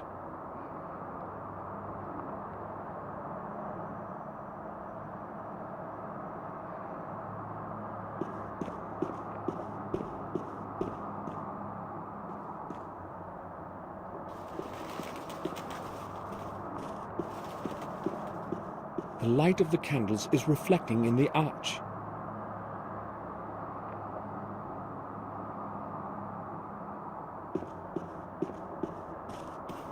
The main gate is closed and only opens prior to Mass.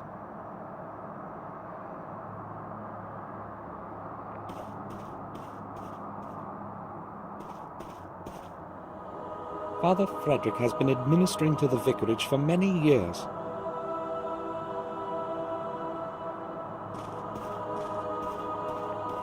A fleece with golden knitting covers the holy altar table.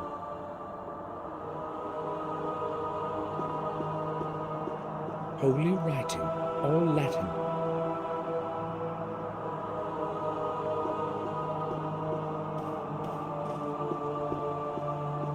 This is where I took confession after the Holy Communion many years ago.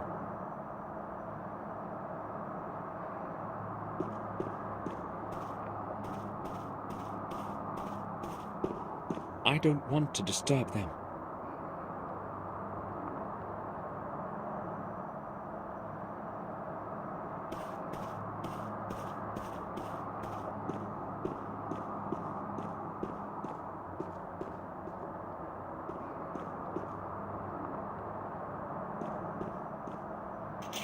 The grate is locked.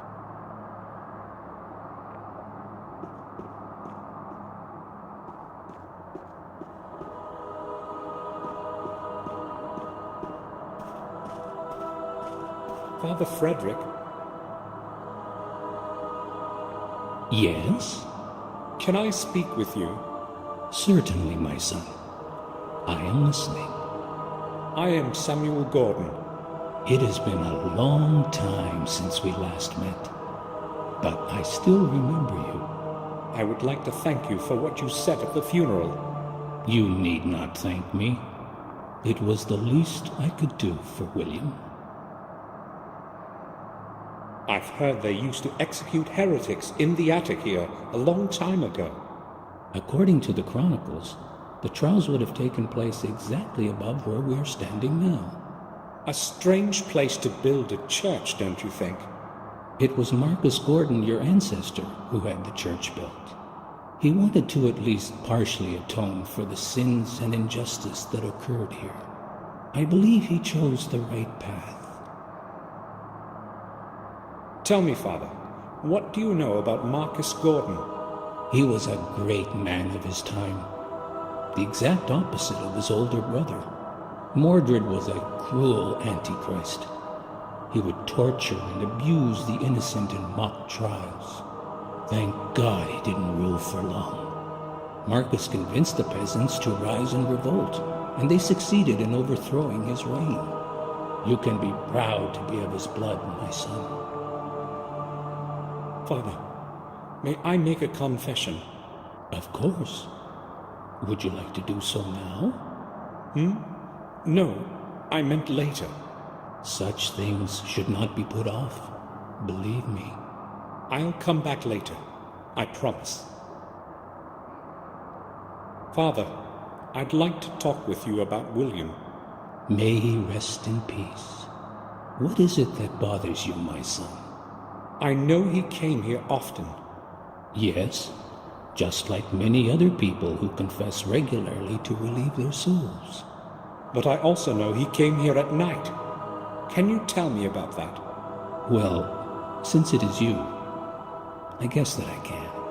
He kept asking me to let him into the old belfry. He was very insistent, and in the end, I fulfilled his wish. Have you any idea what he was looking for in there? I have not. He wanted to be alone, and I respected that. He always spent a lot of time in there, and then left exhausted. I really do not know anything more. Have a look at this, Father. Have you any idea as to what it could be? I'm afraid I haven't. It's very old, I would say. Other than that, I'm sorry. I really have no clue. Father, I would like to ask you for a favor. I'm interested in having a look around the old belfry. But my son, the belfry is closed to the public.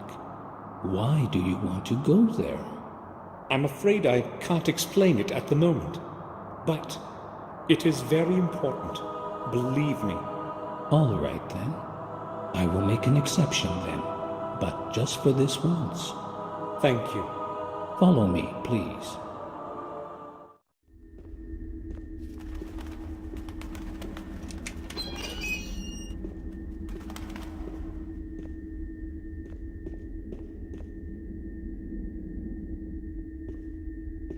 I will leave you alone. I have to return to the church and serve others. Of course, Father. Thank you. Please tell me when you are done, so that I can lock the grate again. Of course. I have to figure out how William entered Marcus's tomb. I will not leave before I discover the entrance.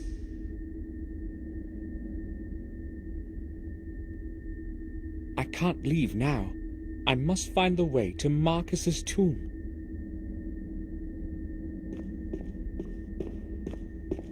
It is very firm, though quite old. The trailing part is very worn, probably by human hands. Perhaps they used it to ring the bell. Who knows?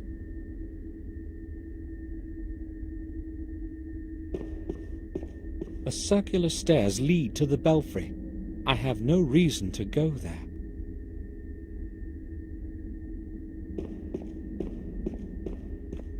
A picture of the Madonna.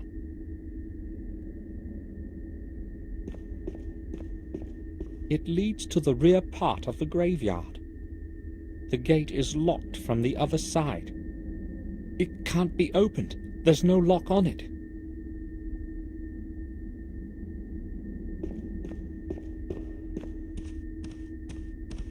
Several old pictures and a dusty inventory are lying in the shadows. I can't see anything interesting there. How many eyes over time have looked through this greyish glass? The window reveals a dismal view of the old graveyard. Its shape resembles that of the stone object. Whatever it is, it seems incomplete. Perhaps I should do something with it.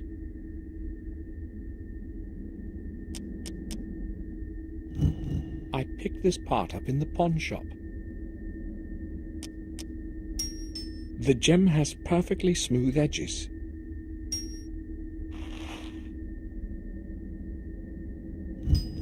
The stone has locked onto the hole in the middle precisely.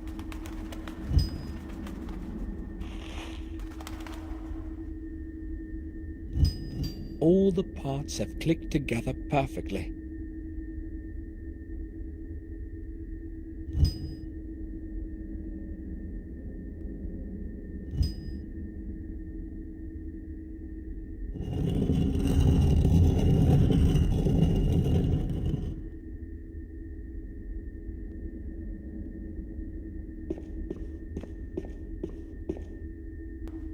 This must be what William wrote about in his diary.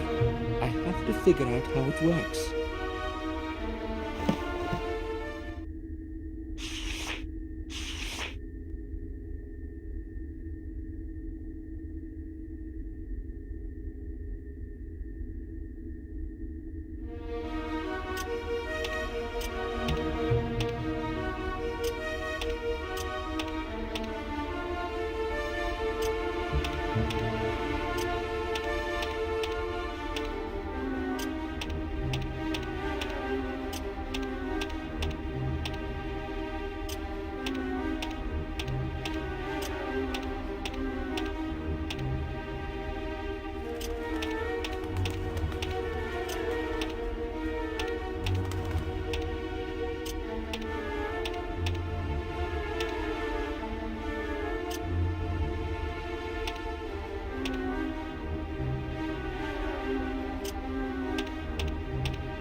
The right combination at last.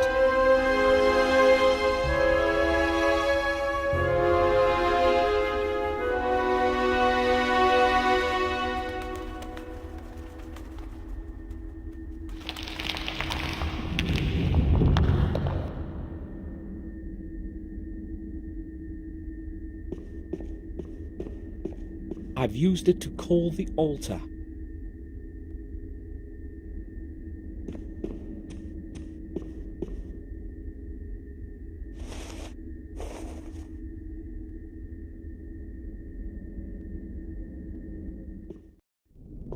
The air in here is barely breathable.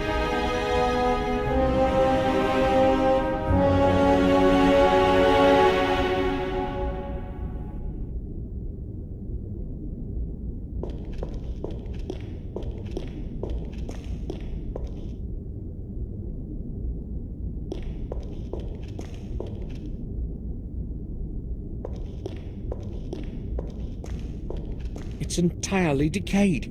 Useless. It's the same as the one upstairs.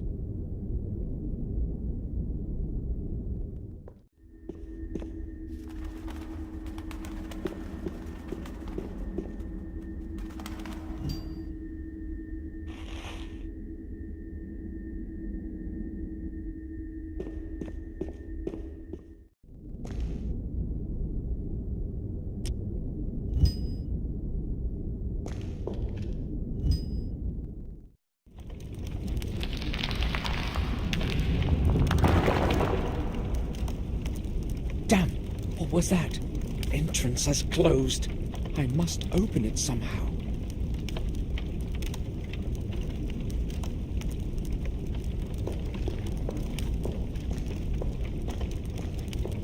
Shall wisdom be your way? The Saint 4, the year of the Lord, 1243.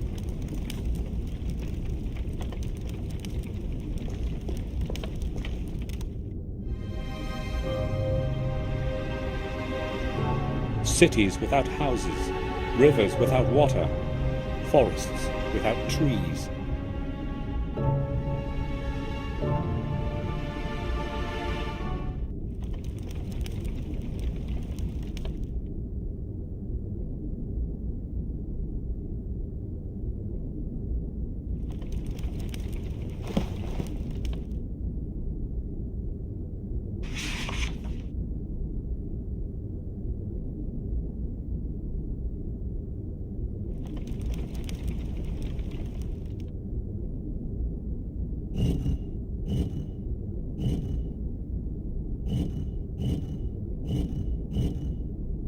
It works! Shall wisdom be your way?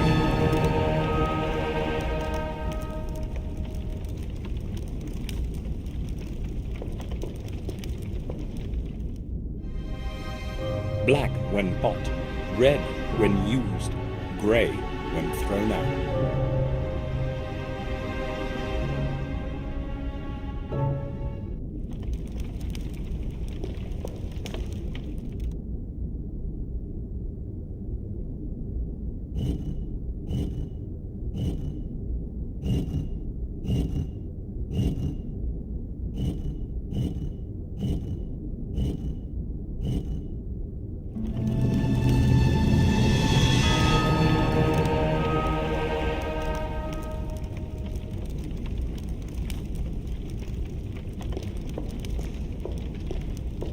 The pages are well preserved. I'll have a look. It can't be seen, but it can be heard. It will not speak unless it's spoken to.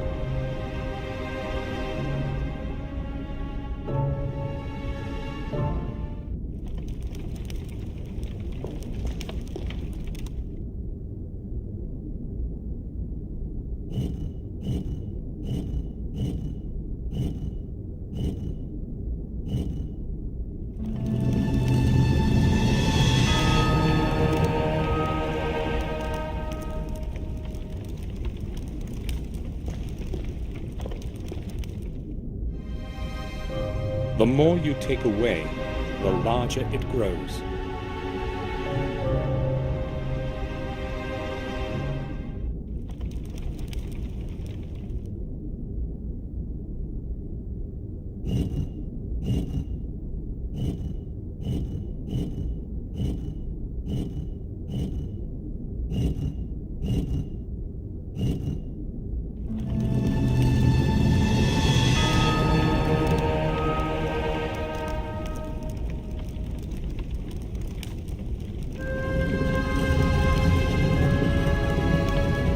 Grave of Marcus Gordon himself.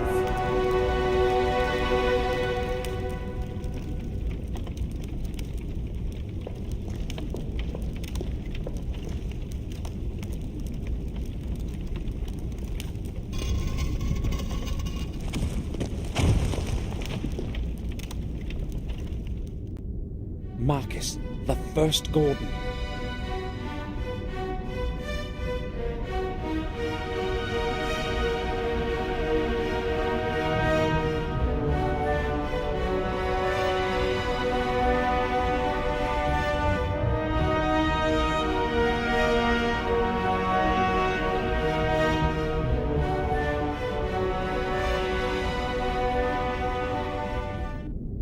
There is no man today who would remember the origin of the Gate of the Two Worlds, the Black Mirror.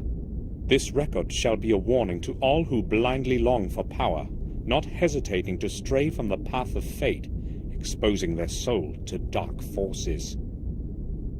Mordred, the lord of our manor, an amoral, evil man, plagued the people of these lands for many long years, with his ill nature and hatred.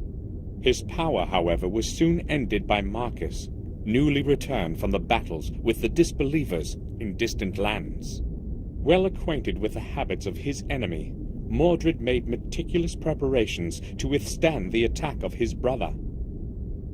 Realizing that not even the strong walls of the castle could hold against the onslaught forever, he descended into the underground of the chapel. There, he opened within its heart the Black Mirror, and urged the entities of shadow to help prevent his doom. He was not the only one, however, to know of the secret corridors below the castle. By the hand of fate, the balance of power began to lean towards Mordred's side. There was not much time left. Watching his men die around him, Marcus understood what had to be done. Overwhelmed by fury, he battled his way through many lines of enemies into the labyrinth of corridors leading to the heart of the underground cathedral. With haste, he took advantage of the momentary surprise and thrust his sword with all his might against his brother. Righteous anger hit its target, and cold steel pierced the black heart of the traitor. Victory was within grasp. Staggering on the edge of a bottomless abyss, Mordred gathered his last ounce of strength and brought forth his final desperate deed. With merciless hatred and zealous rage of his defeat, he pronounced the dark words of the curse. Of your blood, others will rise with your name, bearing my curse. One of your heirs will convert 5 souls of 5 mortals. This will be the catalyst to bring my anger back to life. And I will return. When your days have ended, there will be no one to stop me. Mordred then fell to his knees, and the throat of the Black Mirror closed as he took his terminal breath. In that instant, the whole place was filled by a deafening sound and blinding light, followed by an absolute silence. And one last thing to be done. 4 keys of power were divided by Marcus among the lords of the Gordon Manors, the 5th key remaining with Marcus himself. Never again would the keys meet in the hand of a mortal to open the gate between the worlds of good and evil. Such is the story of our Lord that saved us in the Dark Ages. Let his soul rest in peace forever.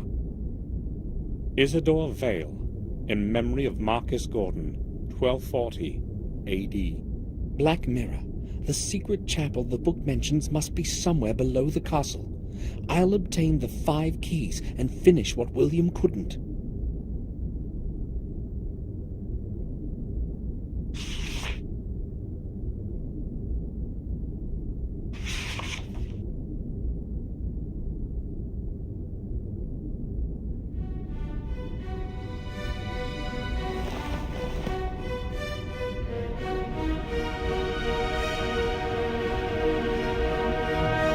This must be the key William wrote about in his diary. The first of the 5.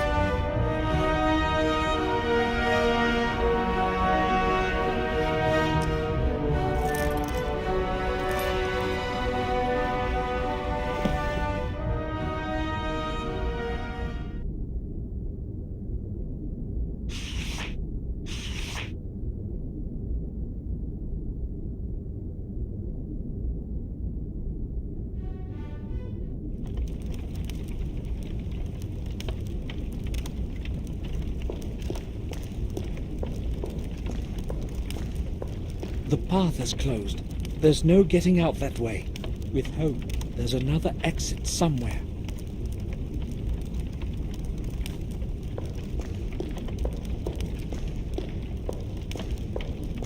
Part of the ceiling has collapsed here. The tomb is very old. The path is closed. There's no getting out that way. I can't see anything over there. I'll stay in the light for a moment.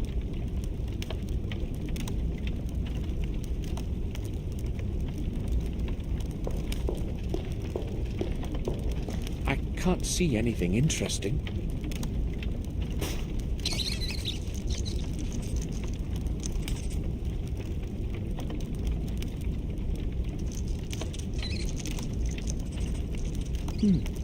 Where did it run?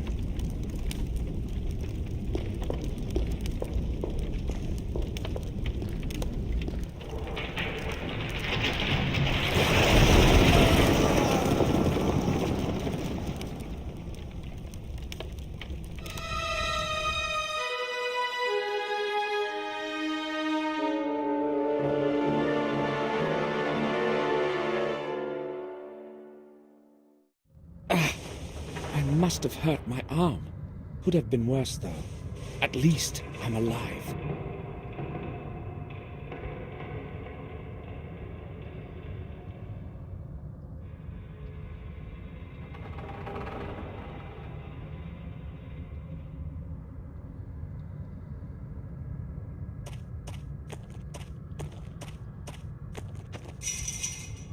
Some fencing, maybe a door.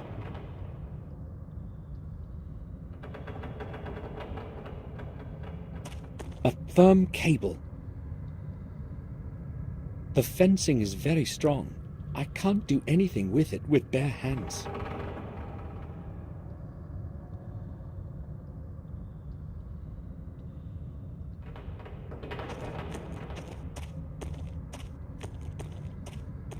A mechanism of some sort with 3 levers. With a bit of luck, it might still work. If only I knew the correct setup. I've got to keep trying. Nothing. The levers must be in the wrong position.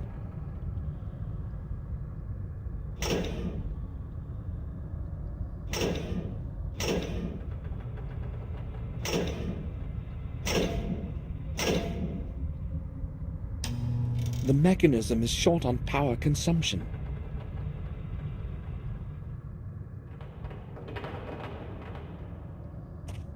A rusty valve. It might be feeding the fuel somewhere.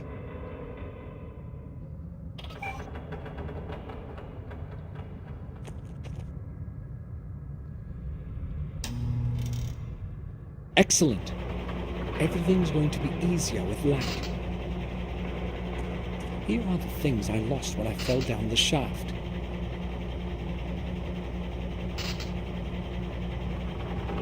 Most of the items are all right.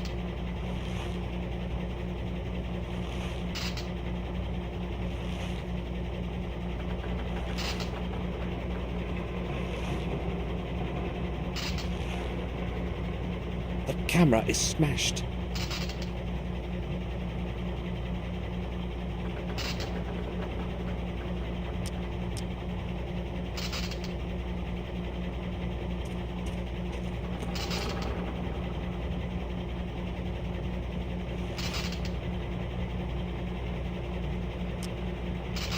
A strong rope.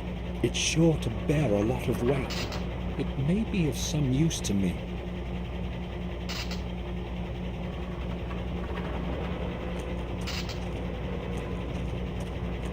Old wire cutters might come in handy.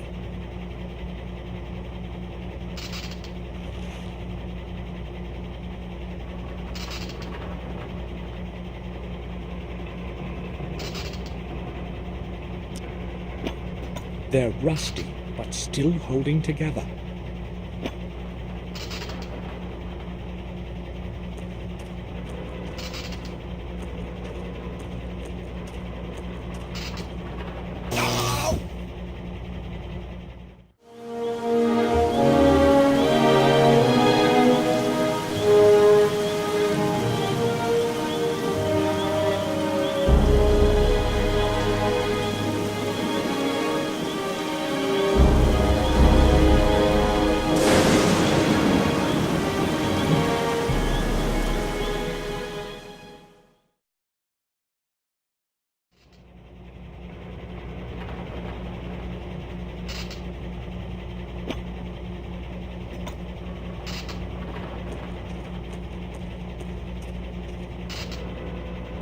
It's stuck. It won't move the slightest bit.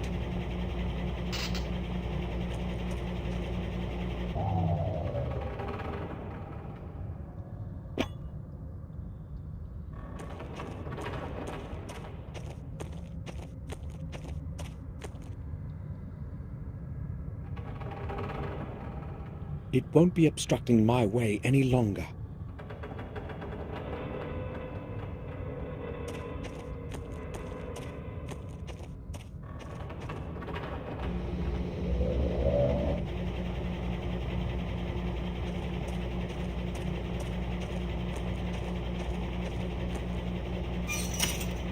Locked. The key is on the other side of the door. I've got to get that key somehow.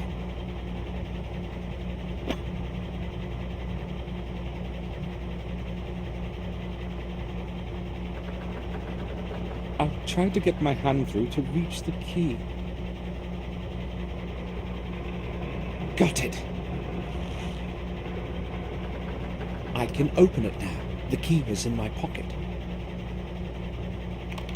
It fits the wire door. I can open it and get out.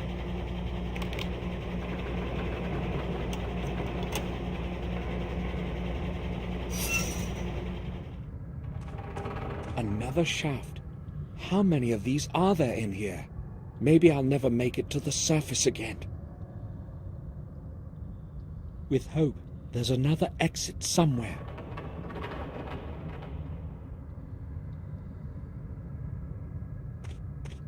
They'll probably be empty, but whatever the content is, it's sure to have been destroyed by water.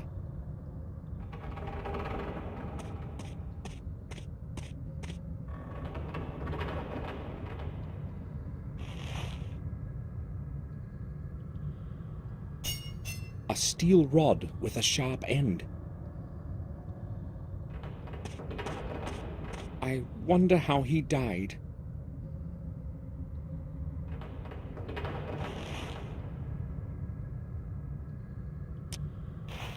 The cloth is rotten, but still usable.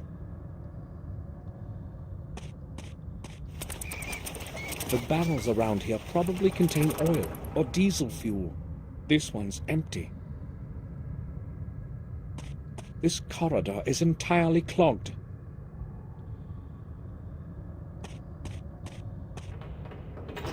The door is tightly shut.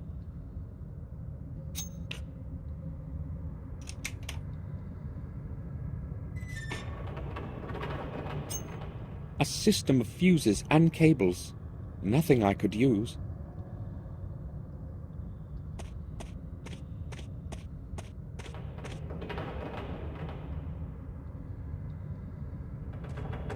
Lift shaft. The lift is my only chance to get to the surface.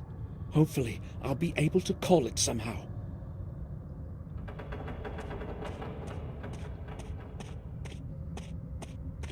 It's broken.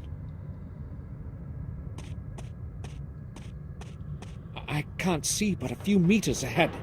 Maybe I could use the lift, if it's not beyond repair, to somewhere further on. This part of the gallery has been entirely filled up with earth. There's no chance of going this way.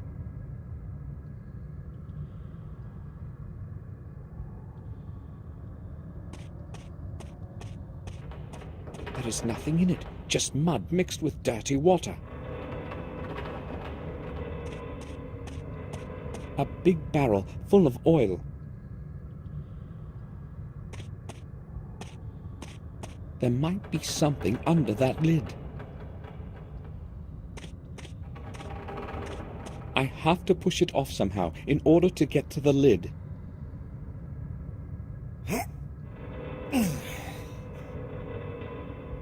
No way. It's too heavy. It's too heavy. I'm unable to make it move by myself.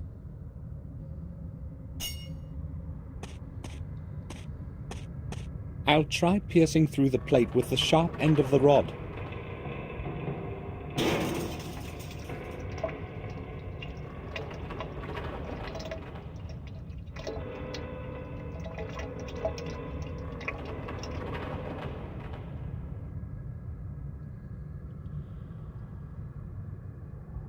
This should do the trick.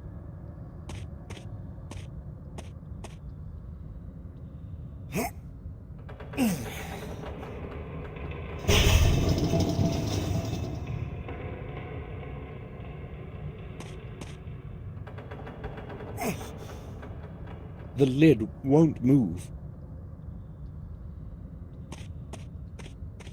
It's very rusty, but still in one piece.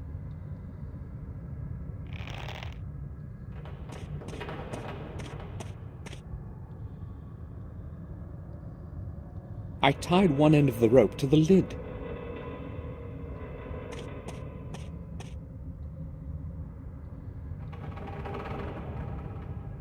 All I need to do now is push away the trolley.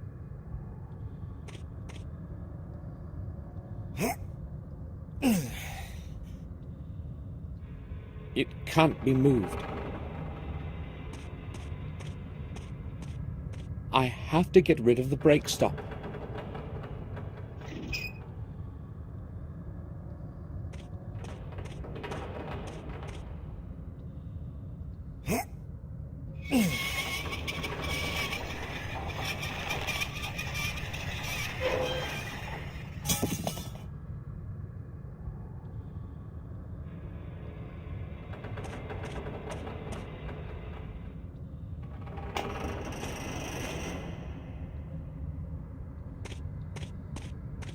It's too dark over there. I'll keep close to the light coming from above.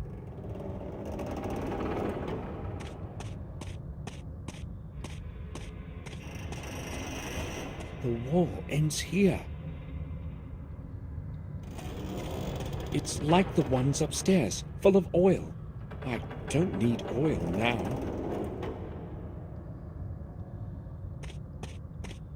I think it could work. Nothing.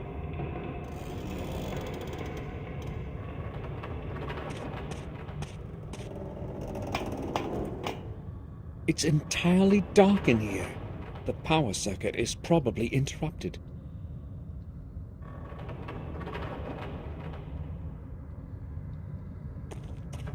There's a lock on it.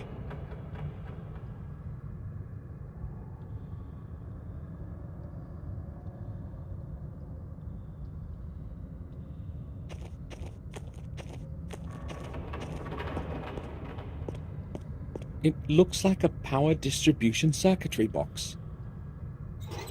It can't be opened. The lid is rusty. It has loosened.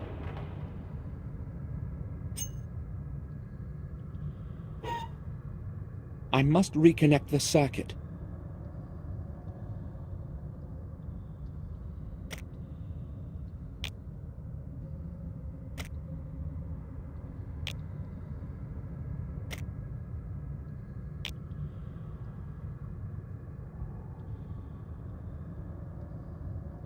Nothing.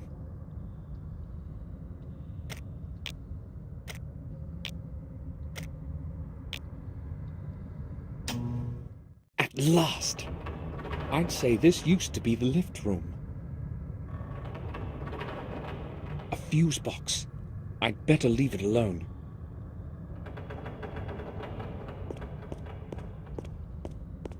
Maybe its purpose is to power the lift.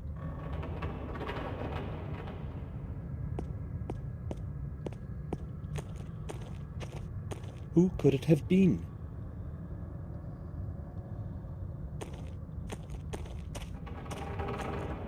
Maybe it will help me get outside.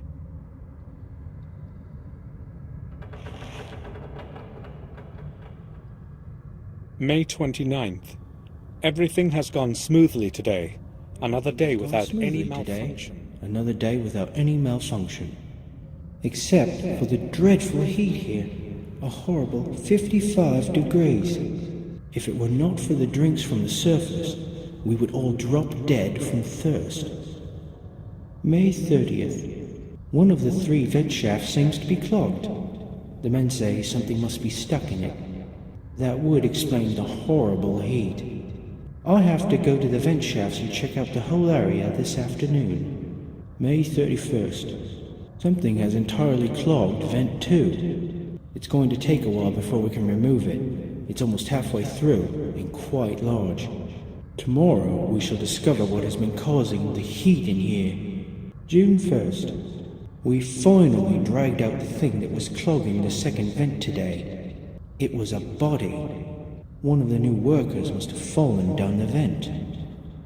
Nobody knows his identity yet. The body must have been there for quite a while. And the heat here. June 15th. The last fortnight has been peaceful. No major malfunctions. June 18th. Old Morton has gone mad. They found him at the end of the new corridor, just sitting there, gazing into space. No one managed to get a sensible word out of him. He just kept mumbling about some ghost. Perhaps he has breathed in too much gas. I had him taken to the doctor. June 19th. We had another ghost episode this afternoon. Such nonsense. There must be a gas leak around here somewhere. We'll carry out a reading tomorrow morning. June 22nd. We examined the entire corridor and found nothing. No gas. However, 3 more men had to be taken out today. Nobody knows what is wrong with them. They keep saying the same rubbish as old Morton. If it goes on like this, the mine will have to close down, and Fuller won't be too keen on that. June 23rd. It took me an hour to persuade those cowards into the hoist today. Nobody wants to work in the new corridor. They're afraid of the ghost. I had to agree to shut it down, otherwise I'd have to go into the mine alone. Day 1. Something terrible has happened. I heard strange, damn strange sounds coming from above the lift shaft. And then it happened.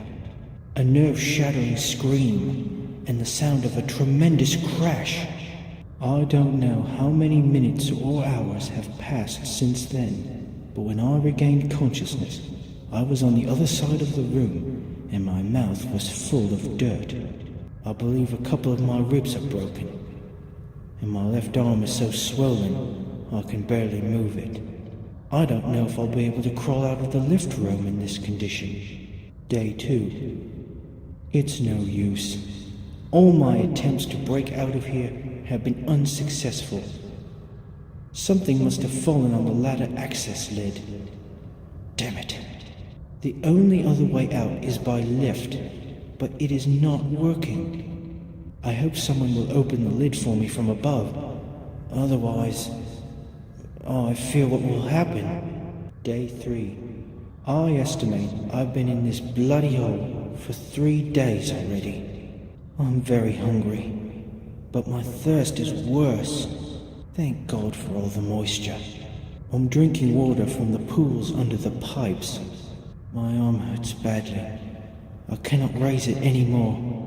My whole body aches from screaming, but nobody can hear me. The only possibility is that damned lid, or the lift. But I can't do anything about it from here. How ironic. Day 4. I am getting weaker. I know I won't make it much longer. My arm is in flames, and I'm running out of candles. The light is barely flickering. If nobody finds me soon, I am going to die from blood poisoning, or slowly from hunger and thirst. Without light, it will be much worse than even now. I know that these are my last words, but I don't know what to write. Maybe just... If somebody finds this and takes it out to the surface, please, bury me like a proper man. Farewell.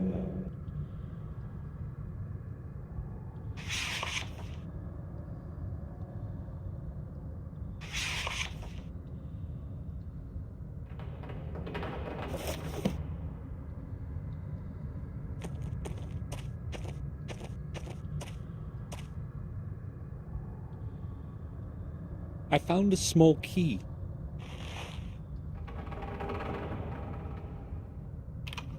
A little metal key with the initials RW on its side.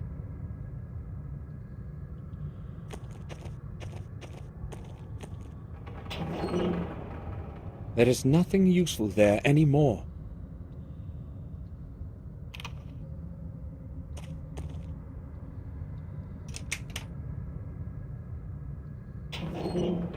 A revolver.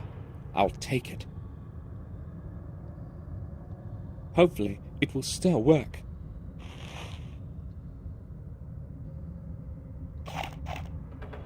There are some old bullets here.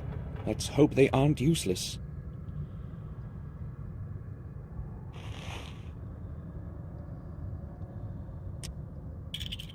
If it weren't so damp down here, I should be able to use them. Technical drawings and plans for a machine of some kind.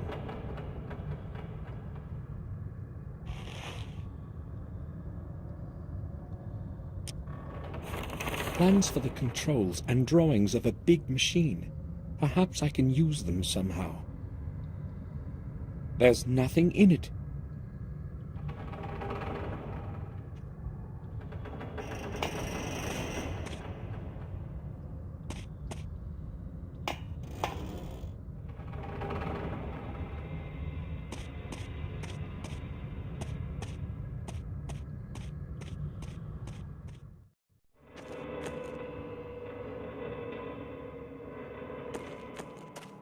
could climb it, but it leads to nowhere.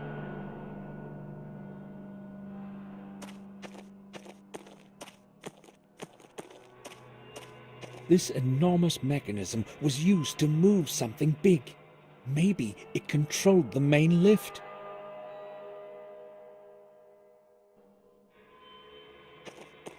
Dirty water with oil in it.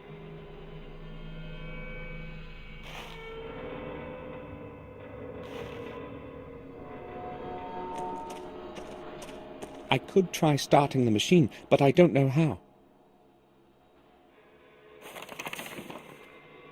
I'll try to get it to start with the help of those plans. The controls in the lift room will be functional now.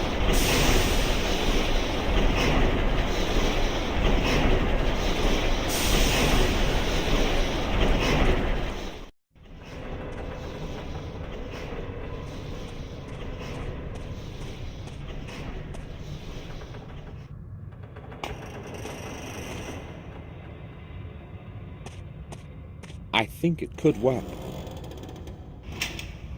Nothing.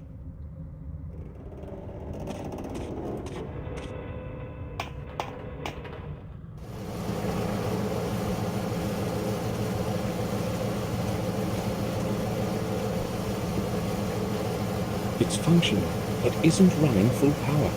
I must re-enable the steam flow somehow. Steam is running out through one of the pipes. I should block that hole with something. Not with my bare hands. I'd get burnt. I would burn myself.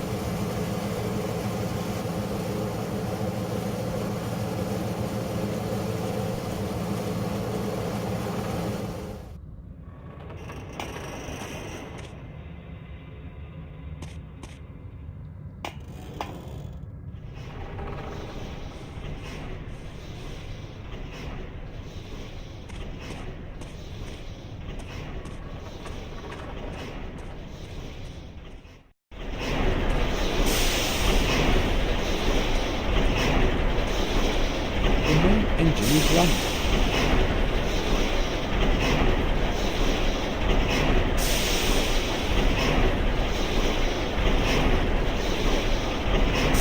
I have dampened the wind.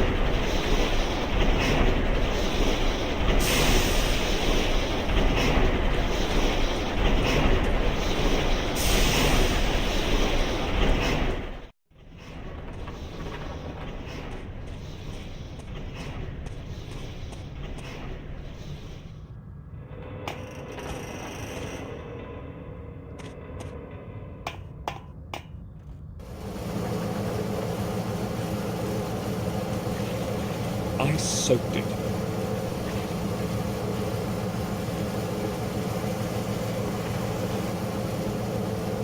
I blocked the hole in the pipe.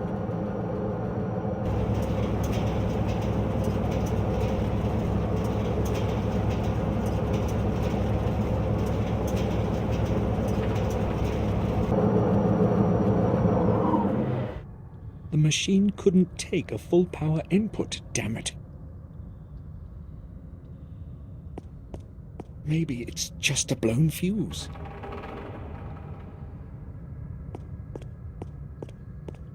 One of the fuses has blown.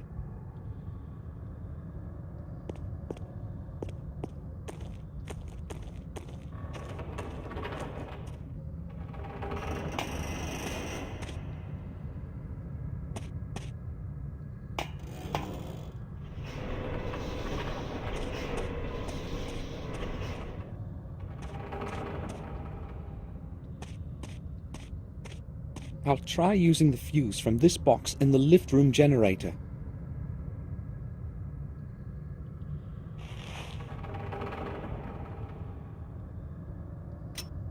It seems to be in one piece.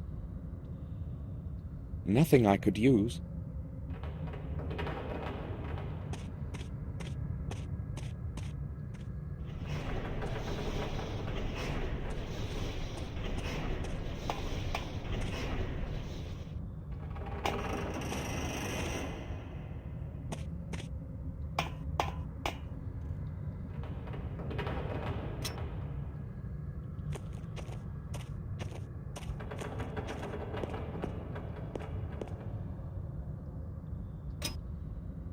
It should work with this fuse.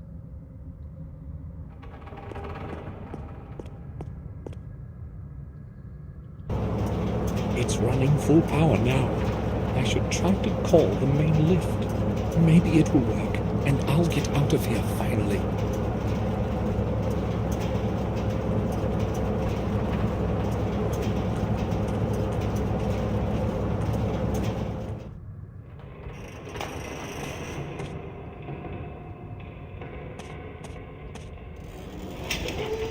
Perfect.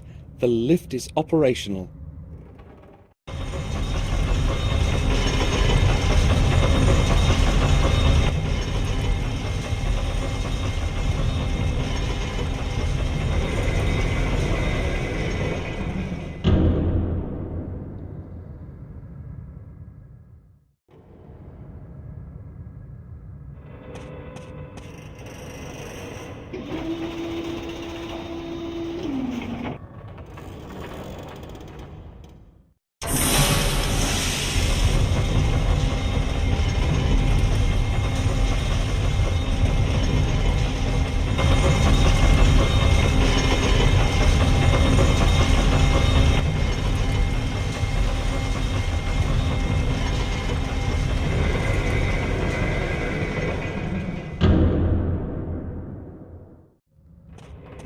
At last, this is the highest floor. I should be out of here with only a little effort now.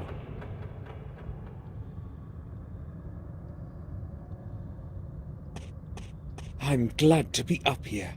No one is making me go back. I won't risk descending to the lower floors.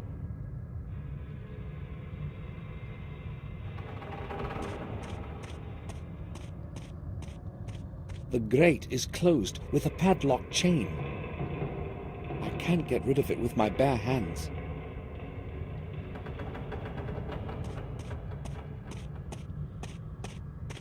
Just a big heap of damp earth, nothing more.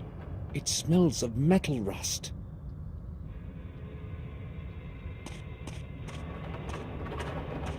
It probably used to hold dynamite. There are some leftover wicks.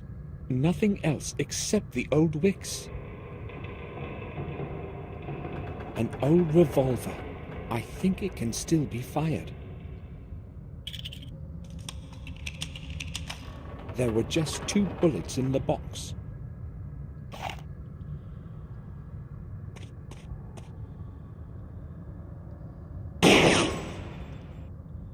I need to aim better. That was not a good shot. The lock is still holding together firmly.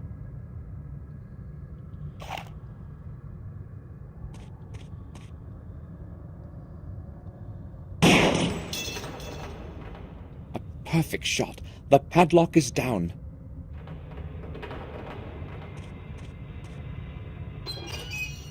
The way is free. I did it.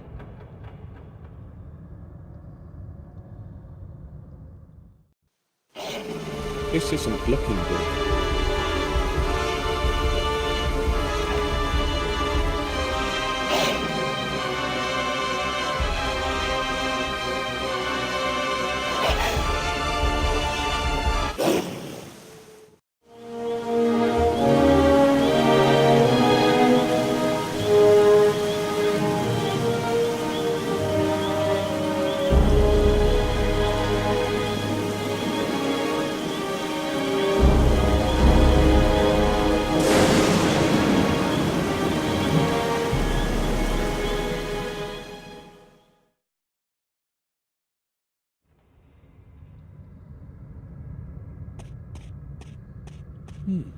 The right side of the lock is quite rusty.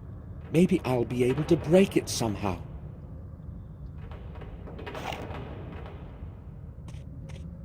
I must aim carefully and hit the most fragile part of the lock. A perfect shot. The padlock is down. The way is free. I did it.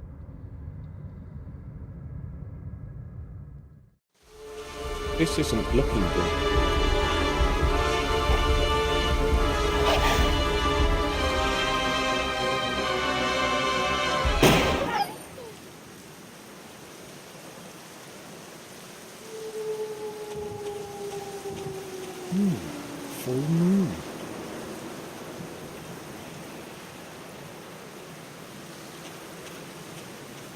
I scrambled through the vast area of the woods and set off for the castle. I was lucky today. I thought I would never make it out of the depths of the mines. Oh, Samuel! Come, join us.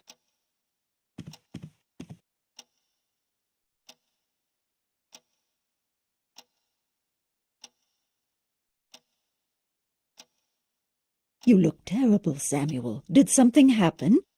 No, it's just that I've had a difficult day. I'm all right. You came in rather late. I did want to have a word with you, but I have to leave for the sanatorium in a short while. Now? At night? Yes. There is a problem that cannot wait. Can't you put it off to tomorrow morning?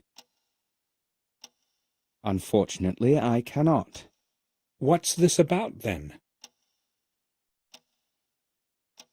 I do not know exactly myself. I will determine the situation when I arrive there.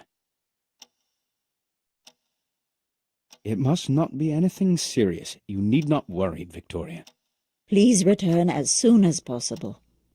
I do not like your going there at night in this terrible weather. It's late already. I must go now. See you tomorrow, Samuel. Goodbye. Be careful, Robert. Do not fear.